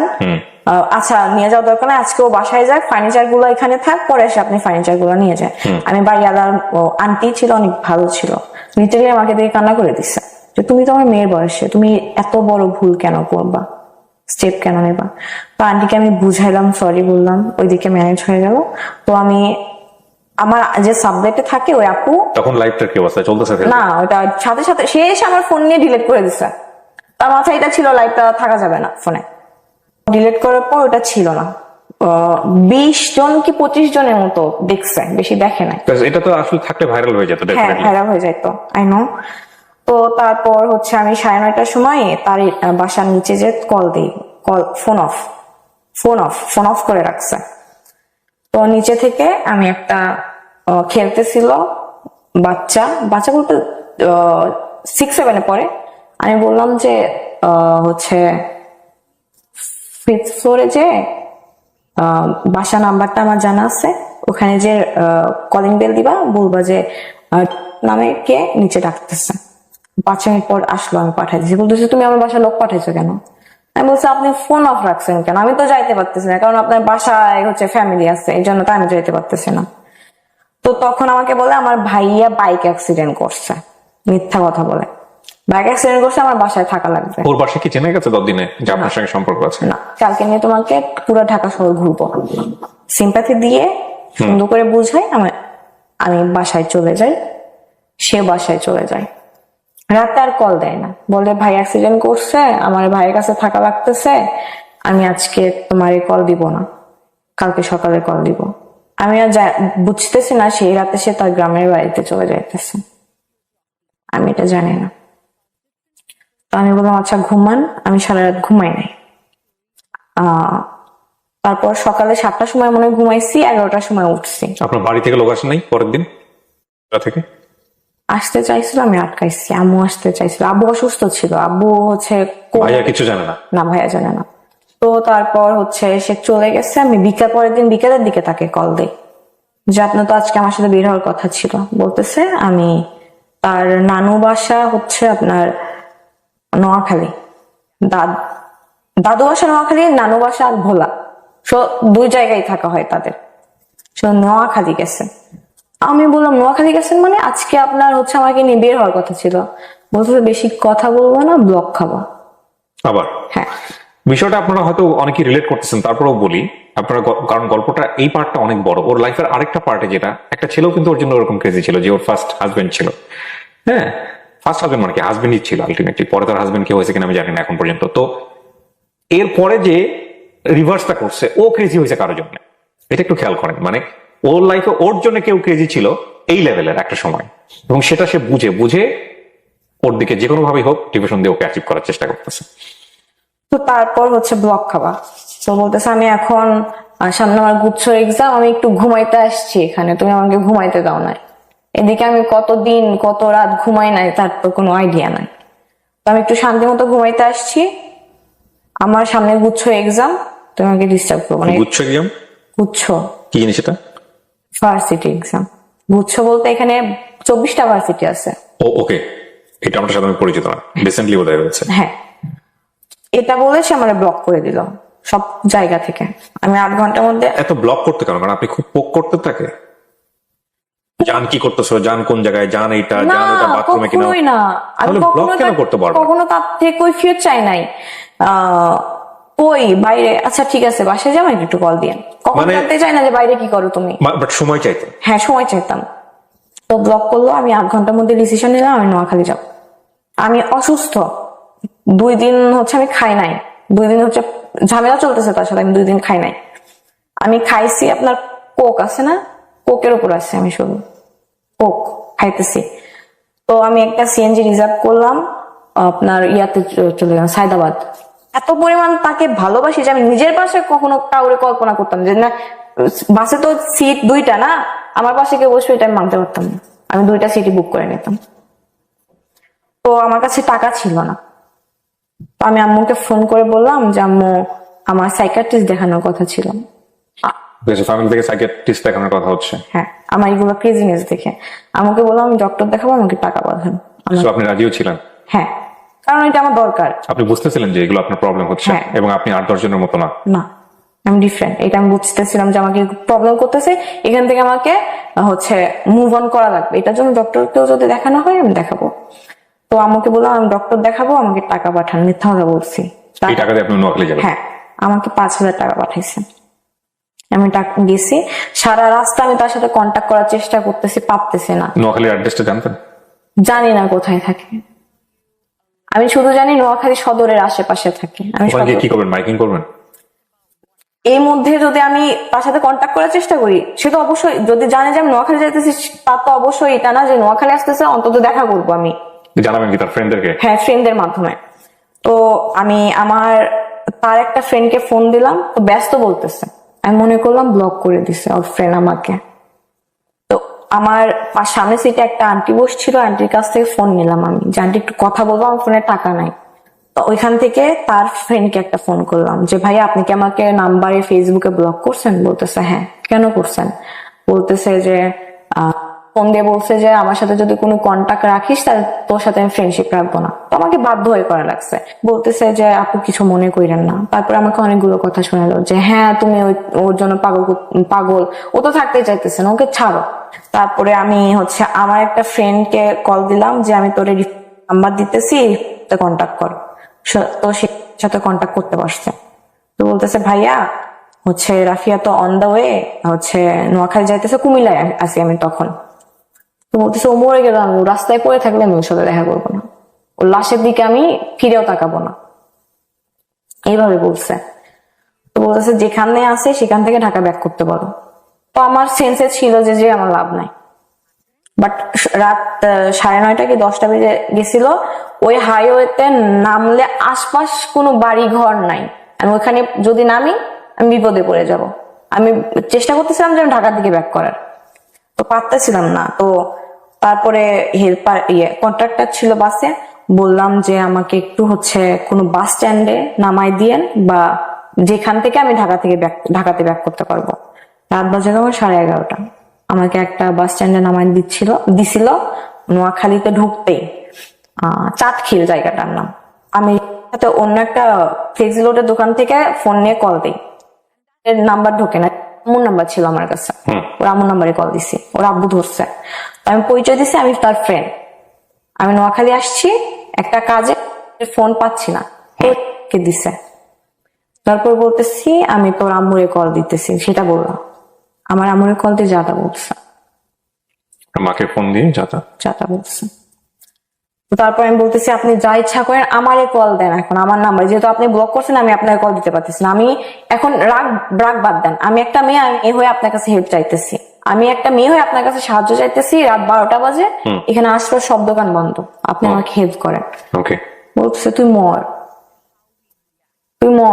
আমি তোর লাশও দেখতে যাব না। কানাকাটি করছে আশপাশ, হ্যাঁ আশপাশ হচ্ছে ভেরি ডেঞ্জারাস। কেন বলি আপনাকে, এখানে অনেকগুলো ইস্যু আছে। ওই যে বললো না যে মারা যাবা সামথিং লাইক দিস, এই যে ফোনটা কথা বলছে, ওর ফোন থেকে যাওয়া ফোন গেছে, এটা কি আপনার ফোন থেকে ছিল?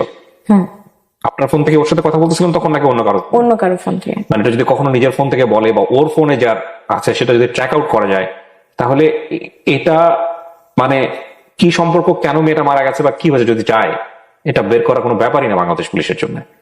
তো এই যে ফোনে আমরা এই জাতীয় কথাবার্তা গুলো বলি, 100 বার চিন্তা করা উচিত। তারপর সে তখন ফোন কাটলো, একটা সিনজানা সে বলতেছে আপু কোথায় যাবেন? আমি বলতেছি ভাইয়া আশেপাশে কি কোনো আবাসিক হোটেল আছে বা হচ্ছে 5 স্টার বা 4 স্টার হোটেল আছে, আমি একটু থাকবো, আমি কাজে আসছিলাম, আমি ফেসে গেছি এখানে। তো সিনজানাটা বয়স্ক ছিল, আঙ্কেল টাইপের, প্রায় 10 কিলো আমাকে নিয়ে গেছে, কোনো আলো নাই, অন্ধকার, ইচ্ছা করলে কিন্তু আমার ক্ষতি করতে পারতো। আমি এদিকে দোয়া পড়তেছি যেন মানে কোনো বিপদে না পড়ে। সে আমাকে একটা হোটেলের নিচে নামাই দিল, চাইনিজ হোটেল ছিল মনে হয়। তো তখন কল দেয় আমার নম্বরে, কল দিয়ে বলে আমি তোর নামে জিডি করবো থানায় কালকে, তুই যে আমাকে থ্রেট দিতেছস, জিডি করবো। ঠিক আছে, যা ইচ্ছা করেন। তো তারপরে আবার কল দিয়ে বলতেছে যে আমি হচ্ছে, তখন আমি হোটেলে ঢুকবো মাত্র তখন কল দিছে। তো বলতেছে আমি একটা হচ্ছে পুলিশ আঙ্কেলকে পাঠাইতেছি, কোথায় আছো অ্যাড্রেস দাও, তুমি বাইরে আসো, কেউ যদি তোমাকে আমি কিছু করতে পারবো না এখানে। আমি বলছি এটা মাথায় আছে আপনার? 12:30 পৌনে 1টা বাজে এখন। কিন্তু ওর তো মাথায় ছিল, আপনার কেন মাথায় থাকে নাই? আমার মাথায় আছে, আমার মাথায় আছে, এই জন্যই তো আমি চেষ্টা করতেছি নিজের প্রোটেক্ট করার। হয়ে গেছে, আমি তো চলেই গেছি ওখান থেকে, তো আর ব্যাক করতে পারতেছি না। আমার প্রশ্নটা হচ্ছে যে এরকম একটা ঘটনা তো আপনার নোয়াখালীতে যাওয়ার আগে চিন্তা করার কথা। হ্যাঁ, তখন সেটা মাথায় ছিল না। তারপর 999 কল দিছে সম্ভবত, আমি অ্যাড্রেস দিছি, পুলিশ আসছে, আসে আমার থানায় নিয়ে গেছে। থানায় ঢুকছি 1:30টার সময়, তার মধ্যে আমার তার বড় ভাইয়ের সাথে কন্টাক্ট হয়েছে। থানায় গিয়ে আপনাকে কি প্রশ্ন করলো? থানায় নিয়ে অনেক প্রশ্ন করছে। ডেফিনেটলি করা উচিত। এবং আপনাকে যখন থানায় নিল, তার আগে কি আপনার বাবা মার সঙ্গে আপনার কথা হয়েছে যে আপনি থানায় যাচ্ছেন, বা থানায় নেওয়ার পরে পুলিশ কি জানিয়েছে? তো তার মাঝখানে আমার তার বড় ভাইয়ের সাথে কথা হয়েছে, তার বড় ভাই বাইরে থাকে, দেশের বাইরে। আমি তাকে ফোনে না পেয়ে তার বড় ভাইকে সবকিছু বলে দিই। হ্যাঁ, আমার দেয়ালে পিঠ থেকে গেছিল। কি বলবেন আপনি? অপরাধ তো তার না, আপনার কথা অনুসারে যদি আমরা যাই। হ্যাঁ, কারণ সে তো তার দিক থেকে ক্লিয়ার, দোষটা আমার, আমি বলতেছি। তো তার বড় ভাই আমাকে বলতো যে আগে তুমি থানা থেকে বের হয়ে ঢাকায় যাও, তারপর এই বিষয় নিয়ে কথা হবে। আগে তোমার মেইন পয়েন্টটা হইতেছে যে তুমি সেফলি আগে থানায় যাও, সেফলি আগে তুমি ঢাকায় পৌঁছাও। ভাইয়াটা খুব ভালো ছিল, বড় ভাইয়া সুন্দর করে কথা বলছে। থানায় গেছি, আমাকে থানার হচ্ছে ওসি সুন্দর ব্যবহার করে বলতেছে আপনি আমাদের থানায় গেস্ট, হ্যাঁ আপনি এখানে থাকেন। আমার হচ্ছে একটা ছবি ভিডিও ক্লিপ করে যে কেন আসছিলাম, আমি ফ্র্যাঙ্কলি বলছি যে আমি একটা কাজে আসছিলাম, বিপদে পড়ে 999 কল দিছি, শেষ। তো তারপর আমাকে একটা ঘরের মধ্যে আটকায় রাখা হলো, এমন ভাবে আমাকে ওইখানকার মহিলা পুলিশরা ট্রিট করলো যে আমি একটা কেসের আসামি। আমি ওই দিন ভাইয়া বিশ্বাস করে আমি দুনিয়া চিনছি, ওই 18 ঘন্টা আমি থানায় ছিলাম, আমি দুনিয়া চিনছি, সে আমায় চিনাই দিছে। আমি যে থানায় ছিলাম, একটাবার কল দেয় না আমারে যে তুমি কি সিচুয়েশনে আসো। আমাকে লিটারালি ফোর্স করা হইতেছে যে ওই ছেলের নামে মামলা করো, ফ্যামিলির নামে জিডি করো। ওইখানে একটা আঙ্কেল ছিল, যখন শুনছি ও থেকে আসছে তখন আমার কাছে গেছে, বলতেছে ওই ছেলের নাম্বার দাও আমাকে, ও ছেলে কি করা লাগতেছে আমি করবো। আমি বললাম না, আমি তার কোনো ক্ষতি চাই না। একটা বারো কল দেয় নাই, হারাই গেছে সে। তারপর আমি অনেকবার ট্রাই করছি, তাকে আমি কোনোভাবে ফোনে পাই না। তার আম্মু নাম্বারে কল দিছি, ফোনে পাই নাই। তার ভাইয়াকে লাস্ট অব্দি কল দিছি সকালবেলা, ভাইকে বলছি, এটা বলা সাহস পাই না যে ভাই আমি এর সাথে কথা বলবো, বড় অনেক সিনিয়র, প্রাউডলি বলছে যে আমি তাকে বেস্ট সলিউশন দিছি, থানা হচ্ছে সেভ করছি। বাট ওই 17 ঘন্টা যে আমি কি ফেস করছি শুধু আমি জানি। আমাকে কয়েদের খাবার দেওয়া হয়েছে যেগুলো থানার জেলে বসে খায়, আমি ছুঁয়ে দেখি নাই। আমার 14 গোষ্ঠী এগুলো কখনো থানা ফেস করে নাই। ওখানে লিটারালি আমার উপর ফোর্স করা হয়েছে যে জিডি করেন, জিডি করেন, জিডি করেন। আপনার হচ্ছে আমি হাত ধুবো, আমাকে হচ্ছে কলা দিছে, কেক দিছে। তো কলাটা পচা টাইপের ছিল, আমি খাইছি, তারপর জীবনে খাই নাই। আমি কখনো নিজে হাতে ভাত খাই না, বাসায় গেলে আম্মু খাওয়াই দেয়। তো আমার হাত মেখে গেছে। আমি বললাম যে একটা মহিলা কনস্টেবল ছিল, আমি বললাম যে দরজাটা খুলেন, আমি তো হাত ধুবো। বলতেছে আপনার কয়টা চাকর আছে, আপনি বারবার হচ্ছে দরজা খুলবে আবার হচ্ছে লাগাই দিবে। আমি ওই দিন আমি দুনিয়া চিনছি। তারপরে আমার মনের মধ্যে এটা আসছে যে আমি তার দিকে আর ফিরে তাকাবো না, এখান থেকে বের হই আমি শুধু। তো হচ্ছে থানাতে বলতেছিল যে ফ্যামিলি মেম্বার না আসলে আপনারা ছাড়বো না। আব্বু অসুস্থ এদিকে, আম্মু তো কিছুই জানে না, কোনো ওয়ে না পায়। আমি একটা ফ্রেন্ডকে ফোন দিছি যে দোস্ত আমি এরকম নোয়াখালী হচ্ছে এখানে এসে, ডিটেলসে বললাম না, আমি তাকে বলছি তুই নোয়াখালী আয়, এসে আমার জাস্ট নিয়ে যায় এখান থেকে। সে একবারও জানতে চাইলো না কি হয়েছে, কাহিনী কি। সে বাইক রাইডার, হ্যাঁ, বাইক থেকে নোয়াখালী গেছে, বিপদে সাহায্য পাইছি। সে যদি আমাকে ওইখান থেকে না নিয়ে আসতো, আমি 5 দিনে ওখান থেকে বের হতে পারতাম না। সো ফ্রেন্ড গিয়ে ফ্রেন্ড বন্ড হয়ে দিয়েছে। হ্যাঁ, নোয়াখালী থেকে 7.5 ঘন্টা জার্নি করে বাইকের উপরে। এর মধ্যে আমি এটা পণ নিছিলাম যে সে জাহান্নামে যাক, আমি তাকে কখনো খোঁজ নিব না, তাকে ফোন দিব না। আমার এই রাগটা ছিল 8 ঘন্টার। এরকম রাগ আপনার অনেকবার হয়েছে সম্পর্কের মধ্যে? 8 ঘন্টা রাগ ছিল। তাকে আমি ফোন দিই আমার ফ্রেন্ডের নাম্বার থেকে, ফোন ধরে না, তার আম্মুর নাম্বারে কল দেয়, তার আম্মুর নাম্বার আম্মু ধরছে। তো আমার ফ্রেন্ডকে দিয়ে কথা বলাই যে আমি ফ্রেন্ড হচ্ছে, সে বলতেছে নাই। তো তারপর আমি ঢাকায় আসি। ঢাকায় আসার পর অনেক ভাবে চেষ্টা করে তার সাথে কন্ট্যাক্ট করার, ফেক আইডি খুলি। ফেক আইডি খুলে তার মেসেজ দেয় যে আপনার আমার রিপ্লাই করা লাগবে না, আমার মেসেজ গুলো দেখেন, শুধু মেসেজ গুলো দেখেন, সিন করেন, আমার তাতেই শান্তি। 2 দিন পরে দেখি সেখানে ব্লক করে দিছে। আরেকটা ফেক আইডি খুলি, খোলার পরে দেখি যে মেসেজ দেওয়ার পর লেখা হচ্ছে they can not receive your message. মানে এমন সিস্টেম করছে যে কোনো ফ্রেন্ড লিস্টে যারা আছে তারা ছাড়া কেউ যেন মেসেজ দিতে না পারে। আমি টোটালি ভেঙে পড়ি যে যার জন্য আমি এত কিছু ছাড়ছি, আমি আমার শহর ছেড়ে আসছি, আমি আমার আম্মুকে ছাড়া কখনো থাকি নাই, ছেড়ে আসছি, এত স্ট্রাগল করছি, সে মানুষটা সেই সব দিয়ে আমাকে রেখে চলে গেল। নাম্বার থেকে ট্রাই করি, আমার যে রুমমেট এখন, তার ফোন থেকে ফোন করি। বেশ কয়েকদিন আগে আমার কণ্ঠ পেয়ে ফোনটা কেটে দেয়। সে কোনোভাবে আমার সাথে ইনভলভ হতে চায় না, চলে গেছে। সেই সুযোগটা খুঁজতেছিল অনেকদিন যাবত। পুলিশ কেসের পরে কি আর যোগাযোগ হয়েছে? না। থানার পরে আর যোগাযোগ হয় না? থানার ঘটনাটা কবে? থানার ঘটনাটা 30 জুন। 30 জুন। আজকে আমার যে রেকর্ডিং টাইম সেটা হচ্ছে 21 জুলাই। 20 দিন 21 দিন আগের ঘটনা। তারপর আমি বাজেভাবে ভেঙে পুলিশ সাহেব আছে না, সাইকিয়াট্রিস্ট, বাংলাদেশে বড়, ওনার কাছে আমি দেখাই। উনি আপনাকে কি সমাধান দিয়েছে? শুধু একটু বলেন যে ওনার সমাধানটা আপনার কাছে ভালো লেগেছে কিনা, এটা ভালো লেগেছে? ওষুধ যেন সব ঠিকভাবে খাই, আর মেইনলি দোষটা আমার, আমি জানি, কারণ আমি তার প্রতি স্টিল নাও বাজেভাবে ক্রেজি একদম। সে আমাকে দোষ দিচ্ছে, সেটা তো তোমাকে আগে থেকেই ক্লিয়ার করছে। এই গল্পটা আপনি বলবেন, এটা কি আপনার আগে থেকে চিন্তা ছিল, নাকি আপনি এই থানার ঘটনা বা সমস্ত কিছু ঘটার পরে আপনি সিদ্ধান্ত নিয়েছেন?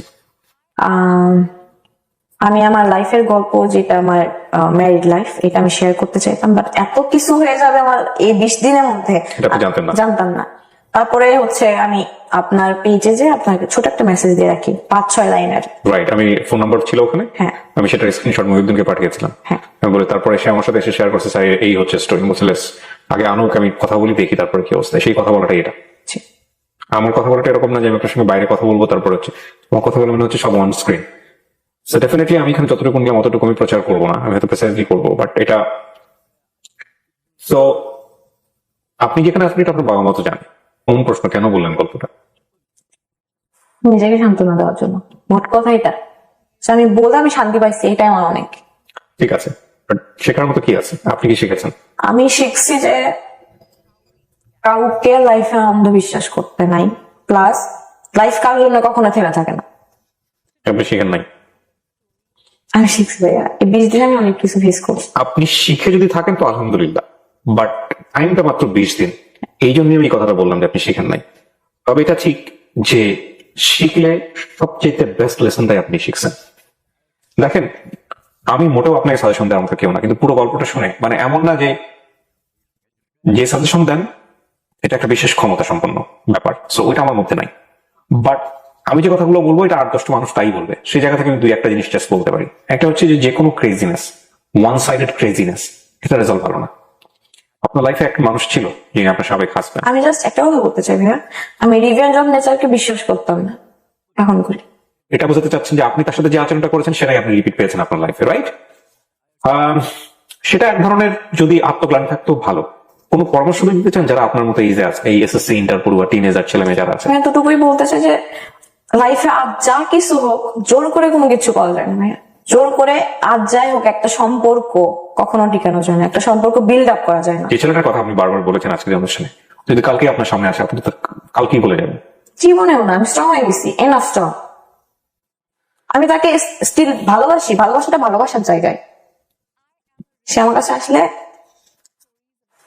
আমি হয়তো বা তাকে আর কোনোদিন Still you are accept করবো না, কারণ আমি তাকে আর সুযোগই দেবো না আমাকে আঘাত করার। সে যে আসবে আচ্ছা আমাকে সুন্দর করে কথা বলো, সে যে সেকেন্ড টাইম আর এই কাজটা আমাকে আবার আঘাত দিয়ে চলে যাবে না, তার কি গ্যারান্টি?